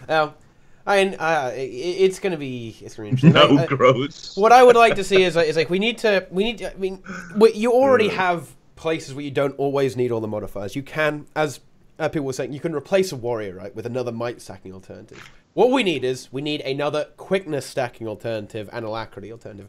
However, it can't just be quickness. The reason it can't just be quickness is because of because of Chronomancer. Because look, the Chronomancer package is just crazy, man. And you have quickness, alacrity, distortion, Moa. Let's not say it's a Moa. Let's say huge amount of CC on Mesmer. It's loads. You can Gravity Well Moa, Shield 5, the offhand pistol or sword, the F3. You have so much utility on that class. You have pulls, you have reflex. It's ridiculous, dude. And then in addition to that, you just have the power of Signet as well. Signet of Inspiration as well, right? Signet of Inspiration is just great. It keeps up boons on everyone. It helps keep prop, fury, regen, swiftness. All this stuff is in that chrono package. So then if you have to have something that can compete with that. Like maybe you sack the alacrity. You sack the alacrity and you take a firebrand. Then you don't have the distort either. You don't have. But my question is, if you lose the CC, it's rip. If you make alacrity 10-person instead of 5-person, would that allow a place for something else that gives quickness? I mean, yeah. Then you'd just run. You'd run a firebrand in the other subgroup so you can get more damage. Probably. Yeah. Yeah. But then you'd only do that in encounters where you don't need a distort though. Yes, that's true. Because distort is the cheesiest shit ever, dude. Yeah. And I mean, in theory, you could have the firebrand as the healer as well. But the thing is, druid. But then then the spirits will be 10-man and spotter will be 10-man. So then you could drop the other druid and have it as the heal quickness bot. Then you could squeeze more classes. But then it's just like broken, dude. Then it's just. And then you could also do DPS. Mesmer with distorts if you want to, if you really need those distorts as a secondary. But then you have to. I mean, wait, what? Like, would you even take that trait? You take probably not. I guess you could. You could squeeze it in, right? You take you take domination, right? But would you take anything else other than that? Would you take domination? Yeah, you would take domination. Wait, maybe you would take the signet trait actually. I don't know domination. I don't take anything about power mesmer. Yeah, I guess you would take that. I guess you would take blood and description. Say, whoa, you could do it with power mesmer. Whoa, DPS. Wooden Potato says there's a contrarian argument that the class doubling is good, as it focuses the player base into more defined builds and helps pug times. Yeah. And I think that's a fine argument, but I think what players sort of get at is that it's boring, right? It's boring, but also it eliminates a large portion of the player base and makes people have to go for those builds instead. Oh, well, and on top of that too, players are still stuck in the play what I want mindset. Yeah. I was gonna. Which I guess is not good for raids in general. Yeah, you don't have inspiration. You can't You can distort only yourself on Power Mesmer, but no one else. Ah, no. Feels bad, man. Scourge can't really replace Druid, right? No, nothing can replace Grace of the Land. And Spirits and Spotter, it's all really good. Yeah, all that stuff, yeah. Yeah. It's an interesting stance, WP, but I think players in general, when they talk about this, the composition rebalancing, It's the fact that they want to have a more diversity of classes in there because they want to have fun with class X that isn't generally overly accepted or whatever the case is. I mean, you can do just fine. Sure, right, I but think players are stuck in this mindset that you have to play the most optimal comp all the time, even though it's rare that I see a group actually subclasses in and out to be the most optimal in every boss, which is kind of funny. But I think it's an interesting stance in that it's true that it's probably, if everybody follows the rule that you have to have 2 Mesmers, 2 Rangers, Warriors, and nothing else, and so that actually enforces people, it makes people think I could only play these classes and only make these builds, and that's the only people in Pugs, then yeah, that would make finding Pugs faster and making a Pug group better. But I don't think that actually happens. I think people still want to play their build and hope that there's those other builds out there that'll fill those roles. So I think if you have a meta that doesn't need class stacking, if you have a meta that needs only 3 things instead of 6 things, and then anything else could fill that role, that'll make Pugs faster because you have 7 slots open for anything instead of 4 slots open for anything. Yeah, exactly. Yeah. I know it would be good, but I still think that the most desirable solution is to have like parallel roles instead of going in the everything 10-man direction. you got to be careful with those parallel roles, though. I mean, I do agree with you to a certain extent, but you also don't want to create more Grace of the Lands and more distorts and more alacrities and more banners and it's stuff difficult like that. not to do. It's difficult not to do that. Sure. But you know, I would. That's the dream, in my opinion. That's balanced utopia. You know. Right, but they talked about this in the AMA. There becomes this problem of classes just sort of blending together, and they don't really want that either. And that's true, but isn't that a bit of an inevitability of the way the boon system works? I mean, at the end of the day, like at the end of the day, like if we're looking at our raid checklist, we want our quickness, we want our might, we want our fury, and then we want alacrity. Alacrity as well. We want that alacrity as well. So we've got to make sure we got all those, and then whatever way you get that. What I'm saying is that whatever way you get that, if you could get all of those in multiple different ways, great, right? Then you can have, one will obviously be better, and it will probably still be Mesmer. Let's be honest here.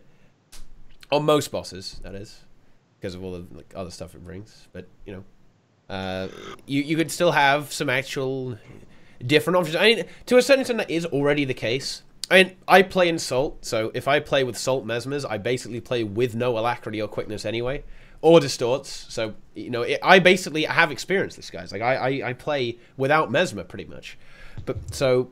It's possible. Yeah, I mean, you can play with whatever comp you want. You can do raids with 10 Tealing Tempest. We did keep Construct with 4 Condi classes. It's fine. Like you can do it. It's possible. Like you can do pretty much every raid boss with pretty much any comp you want, right? So I don't know. It's just that a large amount of people get into their head that you need these things. Well, and so this comes into a discussion that somebody is having in chat here. Where they're saying like telling new players there's only 3 builds that can support is not appealing for the game as a whole. Mm-hmm. But why would you tell them that? I would never approach a new player and say these optimal builds are the only builds that you can use. They'll as they get into a static group, they'll learn what compositions that are most beneficial. And when they learn the fights, then they'll want to do it faster and more optimally and stuff like that. But I certainly wouldn't sell raids and I wouldn't sell the game on here are these optimal builds and this is the only thing you can play. I think you're right, and I think my only issue is that it would be easier to make sure that dialogue is throughout the game if the truth is you only need 3 classes. And then you can have 7 anything else you want, instead of you need 6 things and have 4 of whatever else you want. It would be... Sure, ask how many groups don't have a chrono, but go play World of Warcraft and ask how many groups don't have a tank. I mean, it's... It's really not that crazy. You know what I mean? I don't know. I just think that I think directing new players to the right place for something like endgame rating content is more important than trying to tell them that there's only 3 optimal builds or something. You know what I mean? Oh. Well, it's Every new player gets greeted by me. Yes, you must come through me before you can play the rest of the game. I think it's a little bit more. It's a little more interesting. I mean, it's more like it's not strictly true with regards to like it makes everything real. It makes the game hard without it. I mean, yeah, if you don't have all the boons, the game is considerably harder, but it's still very doable. I mean, if you took raids, yeah, I mean, just put it like this: if I decided with my group on Monday, we're all relatively competent raiders mostly, and we said, "I tell you what, guys, let's not run any mesmers today." We wouldn't have any trouble in beating all the bosses. It wouldn't be hard at all, actually. It would be slower. The DPS classes will be angry. There will be, there'll be no distorts. There would be the quickness would not be there. The alacrity wouldn't be there. It will be a pain in the ass, but it wouldn't be difficult as such. We just have to exploit a little bit less, I suppose you could say. There's some crazy like thinking going on in chat right now. Yeah. Because I said tank and several classes can tank in WoW. Several classes can tank in Guild Wars 2. Do you believe from day one that everybody was using Chronomancer as their tank to clear the Wing 1 raids? No, but absolutely not. The first time I cleared it, we didn't use a Chrono tank. I think you're changing the argument a little bit, though. I think they're saying that Chronomancer is still Chronomancer. You need the Chronomancer. Sure, yeah, well, but you could. But no, I agree with your point, though. You don't need the Chronomancer. You just. But they're saying that in World of Warcraft, their tank is not a given class. Multiple classes can tank. Yeah, but I'm sure that there are on given fights best in slot tanks that you always use. So it's not that far of a difference in discussion. There's more than one healer. Not multiple classes could be Chronomancer. Yeah, multiple classes can't be Chronomancer, but we're talking about a role here, not a. Chronomancer is a role. Let's talk about what would actually be the implication. Like suppose you played without mesmers, right? You would then replace the quickness with Firebrand. Easy enough. You could wherever you're tanking, you're playing Minstrel Chrono, like for Veilguard and all that stuff. You would simply play Minstrel Firebrand or just Viper, like or Seraph. I don't know. It's like weird shit, man. Like some variation of Firebrand for boon duration, and you get some revenants. You wouldn't. I don't think it's. I think it would be better. A little bit of alacrity. I think it would be better to play without alacrity. Honestly, I mean, I don't know. I don't know. Revenants still do a decent amount of DPS though. Yeah, but you have to have Ventari, dude. Yeah, and also you could let Firebrands not have to build too much. Oh wait, no, you can't do that. So yeah, you have a bunch of quickness. I mean, you can't. Yeah, like I said, like the balance utopia you can still do. You can play with Firebrands. You could do that, get your quickness going, and you can play without alacrity, no problem. And then you could take it even further. Suppose we wanted some healers. We could actually go ahead and drop druids, and we could play heal Ellies instead. Or heal Firebrands. Fuck it, let's play all Guardians. You can do this. And then, you could take it even further, right? You could say, well, you know what, we don't need might stacking anymore, because Firebrands are actually pretty good at that with the mantra. Let's fucking drop Warriors. Let's play more Firebrands, These are all things you can do. I mean, it's not optimal. It's not... Yeah, you're Deadeye. Yeah, exactly. You did Deadeye meta. Like you should just play Fire... It sounds like you should just play 10 Firebrand. That should be the new meta. I mean, you can do it. I mean, Heal Ali is still arguably like one of the best healers in the game. I mean, it heals... Like, I don't know, like, you Dagger Warhorn, you can still do a bit of damage as well, or you can just play like full Magi or Minstrel heal Ellie. It's basically the best healer in the game, pretty much. It's got the most consistent. And it would replace Druid more often, if not for Grace of the Land. It's very, very strong. It does a huge amount of healing. It's a great carry if you're new to say Matthias or something. It will be go ahead and grab a healer, you know what I mean? Like, you can have a great time on Matthias with healer. You can be healing a huge amount, and carry your group Liat. It's what we did at the start, right? Where our first Matthias kill carried to victory by Plenix on his heal early, man. Like, spamming heals, going crazy. It's really good stuff. Like, people need to realize that these builds are not meta, but they're still really good, and you can do just fine with them. Motherfucker, like, our first ever Matthias kill was with, like, 10 average might, like, 1% quickness uptime, heal Ellie, and Magi Druid, and, like, fucking power rev. Like, we're all noobs running around in circles. Motherfucker, we still finished it with 2 minutes left. Like, you don't need to have good builds to beat stuff, you know? Like, have you seen... Teapot, I totally agree with everything you're saying, but my only point is you would see those builds played a lot more often if these profession-specific buffs were 10 people, so you only needed one, and you could fill it with some other class. Fill the second one that don't need anymore with some other class. I agree, but I think that's the finger in the damn solution. You think so? Yeah. Yeah, it's just this is what we're doing before more stuff comes along. Otherwise, you'll fix the problem temporarily, but then eventually you'll end up in exactly the same spot just down the road. Because you're saying eventually each class is going to get one buff that's going to be so good that you need to take it, and eventually you're going to have 9 roles filled. Yes. Okay. So it fixes it temporarily. And then maybe that's fine. Maybe that's fine. But I think that's the inferior design choice as well as the inferior outcome as well. So what's the superior design? It actually doesn't add as much diversity as you think either, because people will just, if people are saying they'll just stack optimally, and they will. They'll just stack more weavers. Yeah. Oh, we don't need as many healers. We don't need as much support. We'll just stack more of the best DPS in the game. People want to perform well, so when they're given the choice to play with either more class diversity or perform better, they'll choose the latter. Yeah, and that's fine. And that's totally fine.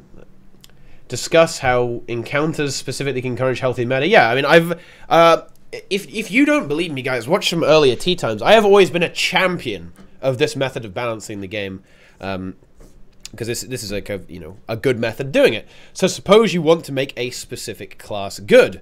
Well then, why not make a boss where this specific class has something that's extremely useful?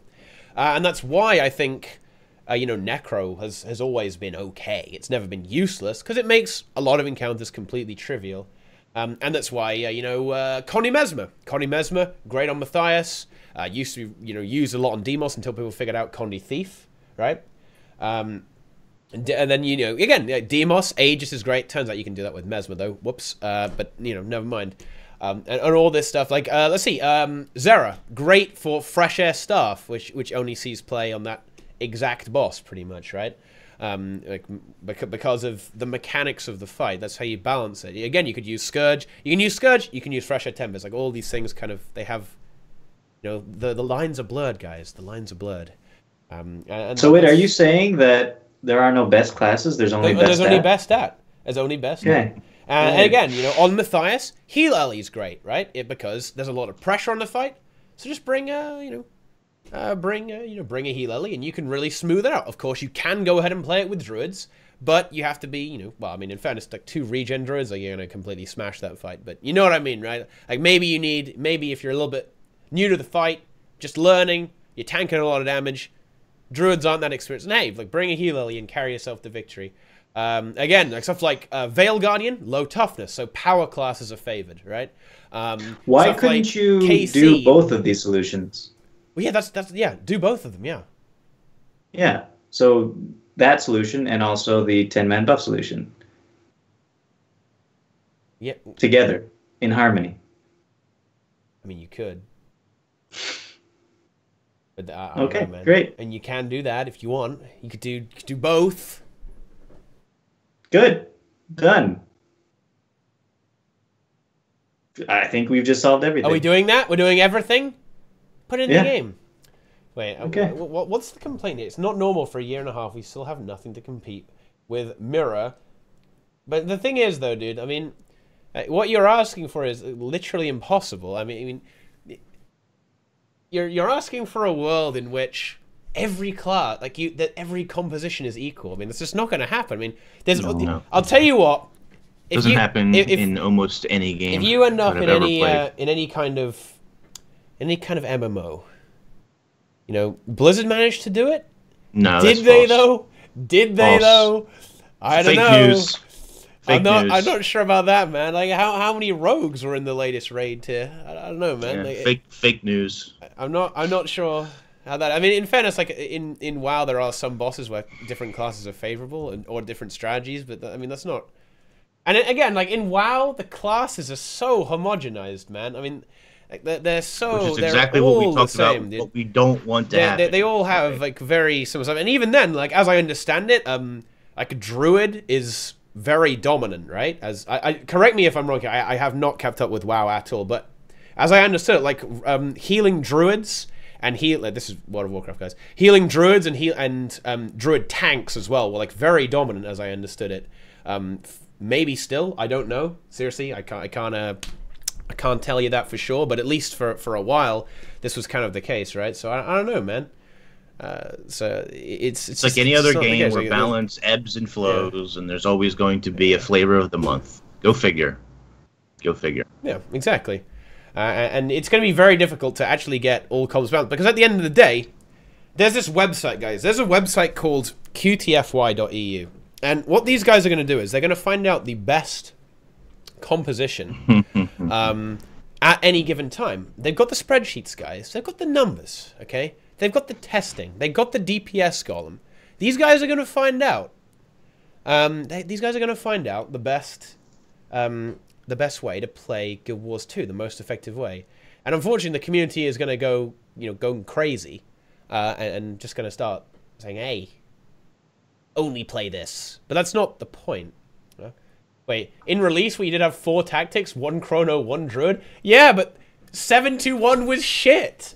I don't know. I mean, that was terrible. I mean, that's not good. That was never good. I mean, again, it was fine. We did fine with 7-2-1, but it wasn't good. No one. Yeah, that's when you had to actually use the updrafts. Yeah. Yeah. I mean, even QT had the same kill times. Well, what? What? I mean, what with different tactics? I don't know. Well, they changed tactics. What? I don't understand, man. It's sad right now that literally every class is meta and people still get upset about it. Well, of course, people are never going to be happy. I don't know, man. I don't know. I don't think QT would get the same kill times with 7-2-1 as 5-5. I have to say.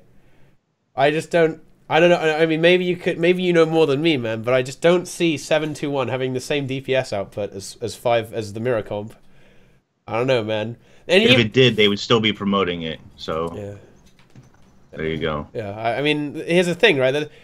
Wait, 7-2-1, 5-4-1, 4-4-2, 5-5 equally viable? Yes, that's exactly the same as now. Equally viable. Yeah. I mean, but here's the thing, dude. I mean, you can. They're still exactly equally viable. Like, it wouldn't be difficult for you to clear every single boss with 7-2-1, and honestly, the kill times wouldn't be bad. You could do 5-4-1, absolutely fine, no problemo. 4-4-2. Crack on. I mean, honestly, I kind of like 4-4-2. I did like the Revenant, I have to say. I thought that the 4-4-2, I was a big fan of that. But it's still fine. I mean, you can play that. I mean, like a great example of this, much less quickness now. Well, yeah, they bopped it pretty hard, right? But with stuff like Time Warp, you could still play something weird like that. I don't know. It's yeah, and the Mesmer nerf kind of bopped stuff and made it more extreme, but as I understand it, 5-5 was always better anyway, right? Mm-hmm. As I understood it, I believe people will speculate that 5-5 would have always been a better choice, especially when alacrity was 66%, guys. Well, it's 40%, right? So I don't know. I mean, it's just not the case, man. Like, this stuff is all fine. We need to have a talk, guys. We need to have a talk about viability and being optimal. Literally everything in this game is viable. Guys, you can kill Mercer Overseer with no weapons. That is viable. That is a viable strategy. And honestly, you go. you could probably do that on a lot of bosses as well. Like I honestly don't doubt it. You could probably do that on a lot of other bosses if you wanted to, especially with Firebrand now, actually. You could probably get away with that a lot more, right? Minimon's Necro, yeah. Oh wait, someone's already done that, I think, WP actually. I'm not sure. But it's just this isn't rocket science, guys. Like, this stuff is possible. You can do bosses without even with no weapons. That, you know, everything is viable. You can do everything you want, guys. Anything you want, you can probably do it. Just gonna if pugs are the problem, don't pug. Yeah. There's your solution. Yeah. And I absolutely don't deny that there are some problems with the community, man, with regards to PvE elitism. But it's only because they're not being dicks on purpose. They just don't get it. They just don't they see QT and they say, I am QT. I'm as good as QT. I'm better than QT. I am QT. Yeah. They see that and go, wait a minute. Fennec does like 1,000,000 KDPS on his Weaver rotation? I saw that shit. I'll just use his build and I'll be Fennec. You know, I'll just use that build, and then I'm just gonna go ahead and you know, play that in raids, and I'm gonna do 50k DPS as well. But guys, that isn't how it works. Okay, that's what we like to call a benchmark. It doesn't happen in it's DPS in a void, guys. It doesn't happen. All right, people need to figure this out. You can't just do golem rotations all the time. I feel like we've had this conversation before. I feel like there's a conversation that we may have every second tea time. No, this is a different one, dude. This is like a way more intense edition. This is an intense version, man. High energy. I feel like, yeah, in like 2022, when the 4th expansion comes out, we're still going to be having this conversation. Are you insane? What? 2022 is the next expansion. That's a long time to wait for the next expansion. I said the 4th expansion. Okay. 2022? Yeah, that's almost realistic.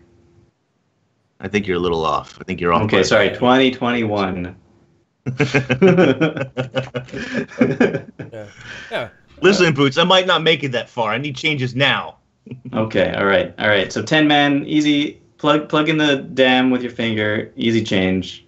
10-man buffs. And WP is right here. I mean, people are still obsessed with that optimal composition, whereas really it doesn't matter at all. And most wipes are not because of DPS. In fact, I would say that hardly any wipes are because of DPS. You wipe because you fuck a mechanic up. I mean, yeah, absolutely. Let's just look at salt runs, right? Like, we wipe endlessly on easy bosses like Demos, right?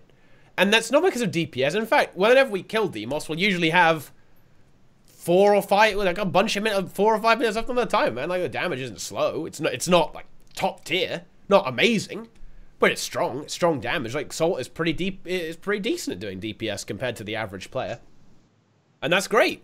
But I tell you what, I would rather have way less DPS and instead actually have people who do mechanics. How about that?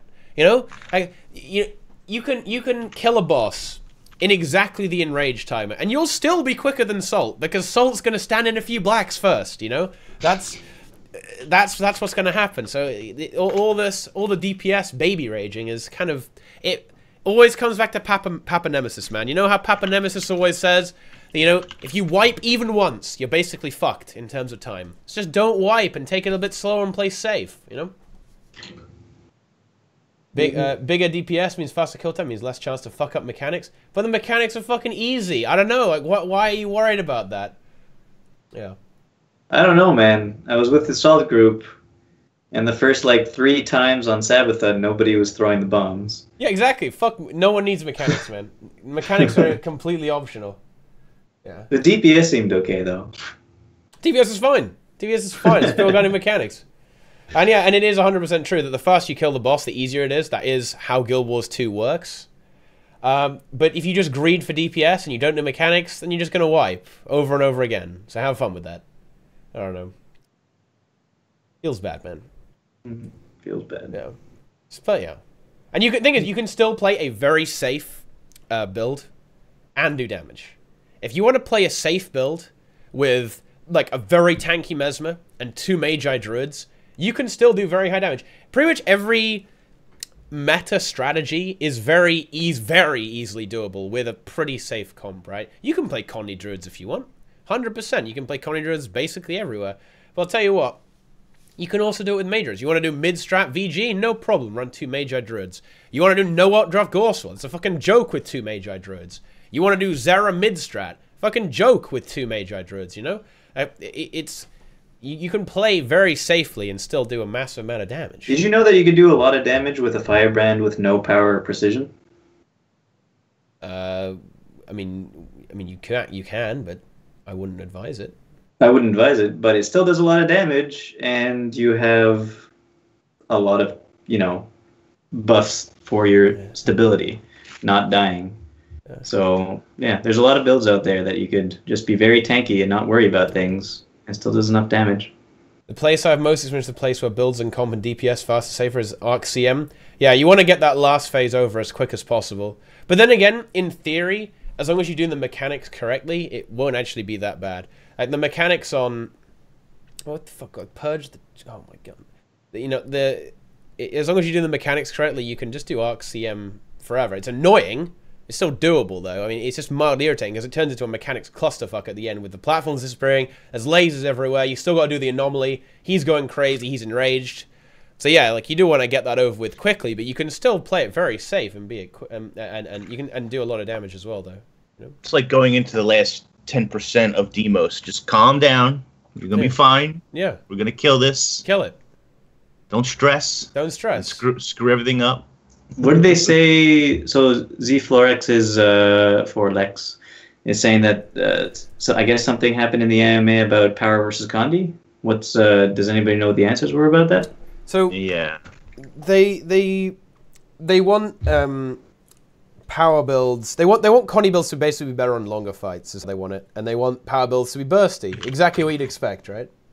So it's not really anything novel or anything crazy. And yeah, I mean, I'm totally fine with that, right? The problem is that it's like very favorable to be super bursty a lot of the time, right? Because you know, it's all well and good. I mean, because if we look at the DPS numbers, hey, Scourge is top on small hitbox, right?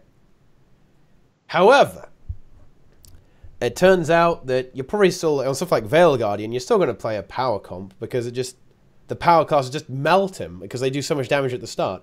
And it is true that Condi is actually pretty bursty right now. Like Firebrand is a very weird Condi build, a very woo goes up and down, up and down, up and down.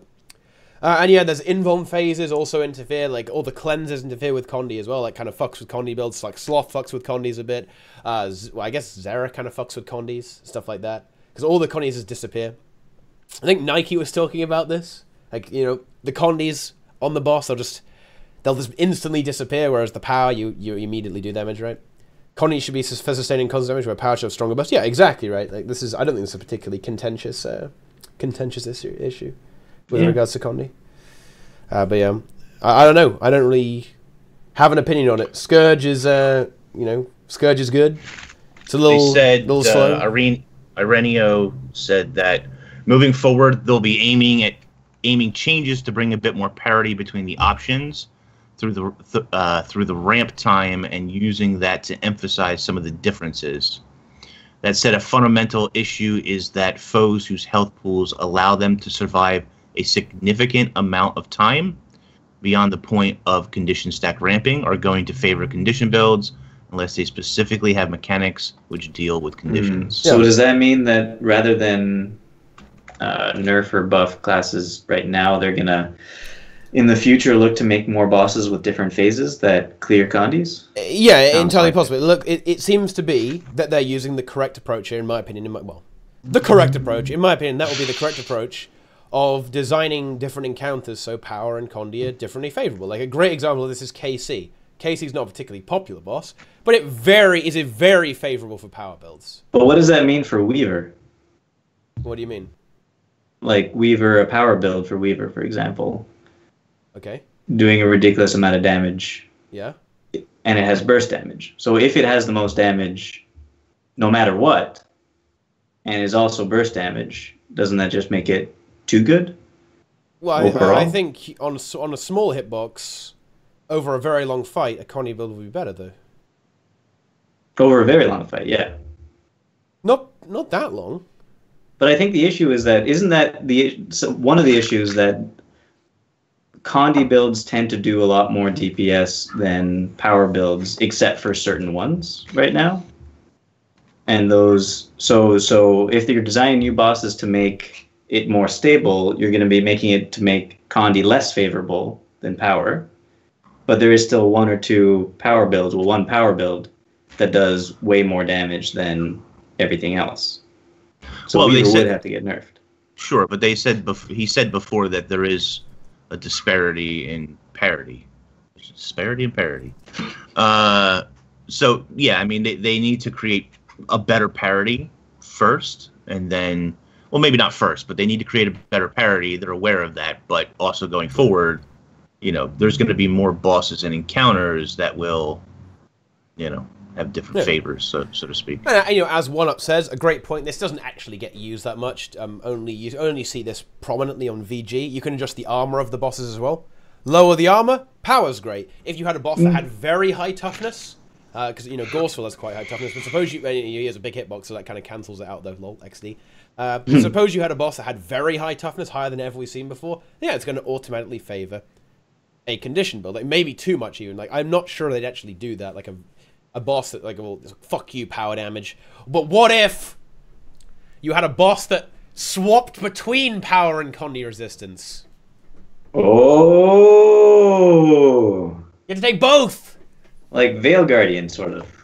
Like Veil Guardian, except it's a whole boss. Okay, done. That should be every boss. Yes, every boss. Then you have to take both. Yes, Teapot. Yes, Boots. Let Teapot design raids. Yeah, well, I don't know. We're right here. I don't know about every boss, but every single boss. Every boss. I to be honest, and we don't see enough of it because players don't really change their classes around enough, I don't feel like, but it is always interesting to see that certain builds are better for certain bosses. Like you mentioned, KC, Veil Guardian, Sabbath is another one that you sort of see some you know, particular builds are better, you know, at that fight than others. I like seeing that when I'm looking into like a new build or testing out a new build. And honestly, I think we are getting there. I think we are gonna get there. I think we're moving in the right direction for that. And as we have more encounters, you're gonna see that, right? When more encounters come into the game, which will be relatively soon, I guess. I mean, what are we looking at, guys? It's gonna be what, a month from now, you guys think? Yep. Something like that. Probably. Yeah, something like that. 30-ish days.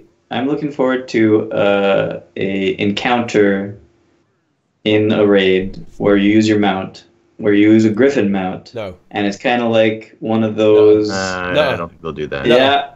And it's kind of like one of those in a cave, have to go up and down through a cave. No, Boots. Yep. No. Yep. No, wrong. I want it to happen. Does that work? I want it. ArenaNet W2F. I need 250 gold to even do this, boss. You guys suck. I hate you. I want it. Yeah. Roy hosted. I was going to host Roy, actually. Fuck, I got counted. Never mind. God damn it. Anyway. No, we're not doing that. We're not doing griffins and raids, dude. What, are you crazy? Are you crazy? Are you out of your mind? No. Yes. But yeah, you need ley line gliding in... So that would be kind of interesting. And I've seen this suggested before. I think even other games sort of have similar kind of mechanics, but having a raid mount where the raid needs to mount up and then Teapot drives us or somebody drives the mount. The rest of the raid sort of sits there and either DPS is off the back of the mount, the clown car. DPS is off the mount. Yeah. I like it. DPS is heal, support us off the back of the mount while you're going through. That would be really cool, I have to say. Like, spirits or something chasing you. I don't deny that would be cool. Okay, I'm not denying that. Hey Roy, what's up, dude? But I actually maybe we should just let it happen. Fuck it, I don't care. Just as we're putting infantile mode in the raids, we'll just do that shit. I don't know. Just put it in. But yeah, I I'm think really. what they should do is they should have like the SAB raccoon just say, "Would you like to play easy mode?" And then that should just be it. Wait a minute. What? Are you referencing a leak? Nothing. There? No, Oh, nothing. Yeah, you are referencing a leak then. No. Yeah. I think that's what they should do. Yeah. What are you talking about? Making a I mean, prediction? happy clouds are too much on the nose. So you're going for the raccoon. You need to be a little more subtle. Yeah. Okay.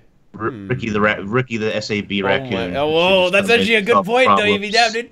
Yeah, HRT gave us a new raid mastery. PWF will give us a mount raid mastery. Oh my god, you can ride Glenna, dude. How about that? You know what though? Do you think? Let's pretend that is going to happen 100%, and you're going to get a raid mount that raiders can mount up into for a part of the fight. I don't. Do you think they would let you use it outside of the raid? Yeah. Oh no! Wait, no. You'd have to get something similar in PvE in order to. Yeah, maybe just a skin. WTF, ArenaNet? Why do I have to raid to have all my guild members mount up with me? Yeah, maybe just What's to get going a skin on? For a mount that does that kind of thing. Exclusive raid mounts. Feels Oh good. shit! Do you think they do exclusive raid skin mount skins? I mean, we don't even know how they're going to monetize them yet. We haven't really seen a hint as how that's going to happen, but maybe. Why not? Yeah, that'd be cool. Why can't I get some Demos trophy heads for my raptor to hang on the side or something? Yeah. All his little arms. Why can't I hang all his little arms off the side of my raptor as I run around? Just dangling. His tiny hands. All his little tiny hands. Why can't I have that? Mm-hmm. Oh, that would actually be a good skin for the bunny. For the bunny, just have a bunch of arms coming out of its neck. That would Loads be giving of up the arms. cash cow. Mhm. Yeah, I mean it would be kind of rare. Anyway. How about a spectator mode for raids instead of easy mode? Technology is already there. Guilds could use it to train new players, and people would learn something watching others raid. Well, you can just tune in and watch Teapot do it. Mm-hmm. But sure, Are yeah. you What the gonna heck? have Why not? to- Why not have a spectator mode? Sounds good. Teapot, are you gonna have to whip Salt back into shape before the next raid comes out? You have to not die first. Salt is always in shape. Always. Is it though? Yes. Is it? World Because I'm expecting world first, but World first? I don't know if this is gonna happen. We're getting world first, obviously. I mean, obviously, if we don't get world first, we're just gonna claim that the other guys bought it or something. I don't know. Can we get that going? Like, mate, what if, guys? Can we actually get some EU drama going? What if QT just sells world first? To one person? Yes, to one. They 9-man the raid and they sell world first. Therefore, they get banned and we get world first. Is that well? Like, what do you get? You don't get anything. You don't get anything for world But first. what if you did get something? Yeah, what if you did? Then people would sell it. Yummy would sell it. So, but would that one person have to pay $400 times 9? Yes, $400 Wow. each. It's expensive, dude. That is expensive. Hey. Yeah. It's not cheap if you want to cheat. But isn't QT first. an EU guild? Yeah. So then it wouldn't happen. It would only happen on NA. Well, maybe they'll be corrupted by Yummy. Yummy will corrupt them, dude. EU's been cheaper, so it'll be only €100 each. Okay, I suppose so. Maybe they're a little bit cheaper. Fair enough. Yeah, that's fair. It's only 900. Yeah. It's a deal, bargain. Yeah, it's it's a bargain. Wait, what are we even talking about? Oh yeah, I was just gonna say that there'll be a new raid soon, guys. So there'll be new mechanics. So we are gonna see some new classes. You know what I'm saying? There's gonna be new applications maybe. If these mechanics are designed in a way that favors certain builds, then that's great. Then it's amazing. Then you already have a little bit of that balance coming into action. I mean, you kind of see that. Well, I mean, I don't know. Oh, and also someone was talking about having multiple bosses. You kind of see that in some of the other wings, like where classes will only pop up on certain bosses. Like they're good here, and just look, guys, look at the QT website. It will say here, really good on some bosses, shitty on other bosses. That's how it works, guys. That's how you balance the game. One way of balancing the game, one method of balancing. A 2-boss encounter. The trouble is with that, and this is really depressing, is that Necromancer exists in the game, and while you have Necro, Oh yeah. that's a problem unless you just disable Epidemic in that fight. Or the Necro, the Necro Firebrand Virtues wombo combo. Yeah, exactly. I mean, you're just right, but what if you had to tank them separately or something? Yeah, drag them apart. I mean, that's a pretty common MMO trick. I guess you can make there's ways around it. WoW has done that on bosses as well, where you need to sort of drag the bosses apart. I was memeing. It's fun. Yeah, I was. I kind of like that. There. Yeah. It's a little. Drag them away and have to bring them together. Yeah, you could. Sure. That movement. And when you bring them together, you only could do power damage, and then when you bring them apart, only condition. That would completely remove the Epidemic from the equation. Maybe you have to do that at different intervals. You have to bring them together, move them apart, go crazy, do all that stuff. Yeah, I mean, there's definitely ways around it. I think multi-bossing is something that we're probably going to see. That does seem to be something that would be the obvious step for them to do. But hey, guys, have you seen how well Guild Wars 2 handles one AI agent? Imagine if there's two. I'm not sure about that, guys. You have to count 3 characters with the highest toughness? No, but you could have one with 1 toughness, and you could have one with another toughness, like the second toughness. And you could have 2 different tank mechanics as well, where one is random, like Sloth the Sword, and one is highest toughness. Yeah, exactly. So that would add a lot of dynamic movement to the group. You'd have to be jiggling players around, shuffling them around. Or you could have, like, the aggros, both randomly swap at different intervals, so players have to move around and tank the bosses and keep them away from each other, move them together, like all that stuff, right? Show us what bosses Scourge is viable in every single boss. There we go. Job done. But anyway, yeah. Is that it? I think that might be it. I think that might be it. Like, wow, that ended abruptly. Good time. Yeah. That was a high... You know when I said before the tea time started that we're going to be low energy because we're all mildly sickly and Boots is hungover and we got nothing to talk about? Boys, this is high energy. Fuck, I just smashed the microphone. It's high energy as fuck. It's like one of those high energy this, man. ever. You battled through your current sickness and you carried delirium. This is delirium, dude. The Necro Firebrand Wombo combo. Would you like to explain the Necro Firebrand Wombo combo, Boots? Well, Necro has something called what's it called? Epidemic. I was going to say epilepsy. And that's not the same thing. Not the same thing as Epidemic. So what it does is, you probably know this, you use it on a boss, all of its conditions go to things that are close to it. And that does a lot of damage to the thing that's close to it. If you have 2 Necromancers, you could bounce it back and forth. But Firebrand also is good because it could put a lot of fire onto things, which is a condition. And if there's 2 things that are close to each other, it does more fire damage with virtues. So the wombo combo would be just putting a lot of fire on something and then epidemicking it. And then share it around. Yeah, share it around. Mm-hmm. No problem. No worries. All right, then. I think that'll about do it. That's the end of the show, guys. Thanks for watching. Let's just educate you one more time, and that is how to help us shill as hard as possible. Let's see. When's she going to mix this up a bit? Because guess who's returning? Inks is returning. Inks is back. The previous podcast was a goddamn joke. That it's not okay? Wow. There is no guys. A podcast, a Guild Wars 2 podcast is not a podcast without this man. Let's just say that. It's actually it's part of the definition of a Guild Wars 2 podcast that it contains MMO ink. So tell us a little about yourself, my man. What's going on? I'm seeing videos flowing all over the place. So Twitch, Twitter, and YouTube. We finished up yesterday, actually. We finally finished the story Let's Play. So some of the other videos that I want to do will start rolling out on Tuesday. We'll be back to streaming on Tuesday. Bit of a stream break, unfortunately, because I didn't want to get spoiled. And Teapot gave me his sickness, so I was sick for a while there. Caught it through the power of the internet. Nice. It's terrible. He epidemicked me through the internet. It's bad stuff. And yeah, we're back to doing the podcast shows and the streams and everything. Will all resume next week. Holiday on Monday for Canadians, so happy Thanksgiving to other Canadians out there. And I'll be with my family most of the day, so Tuesday things will pick back up. All right. And even fake Canadians like Boots who have betrayed us for Trump's America. Whoa. Exposed. Hey, I celebrated Canadians' Thanksgiving yesterday, so thank you very much. Yeah, it was good. All right. Fake turkey. Turkey. Fake turkey. We had Fake chicken. turkey. Wait. Chicken, is a chicken just a discount turkey? Is like inferior turkey, or is it? That's right. Or That's is it exactly or is it a more streamlined turkey? No, fake turkey. Fake It's, turkey. Yeah.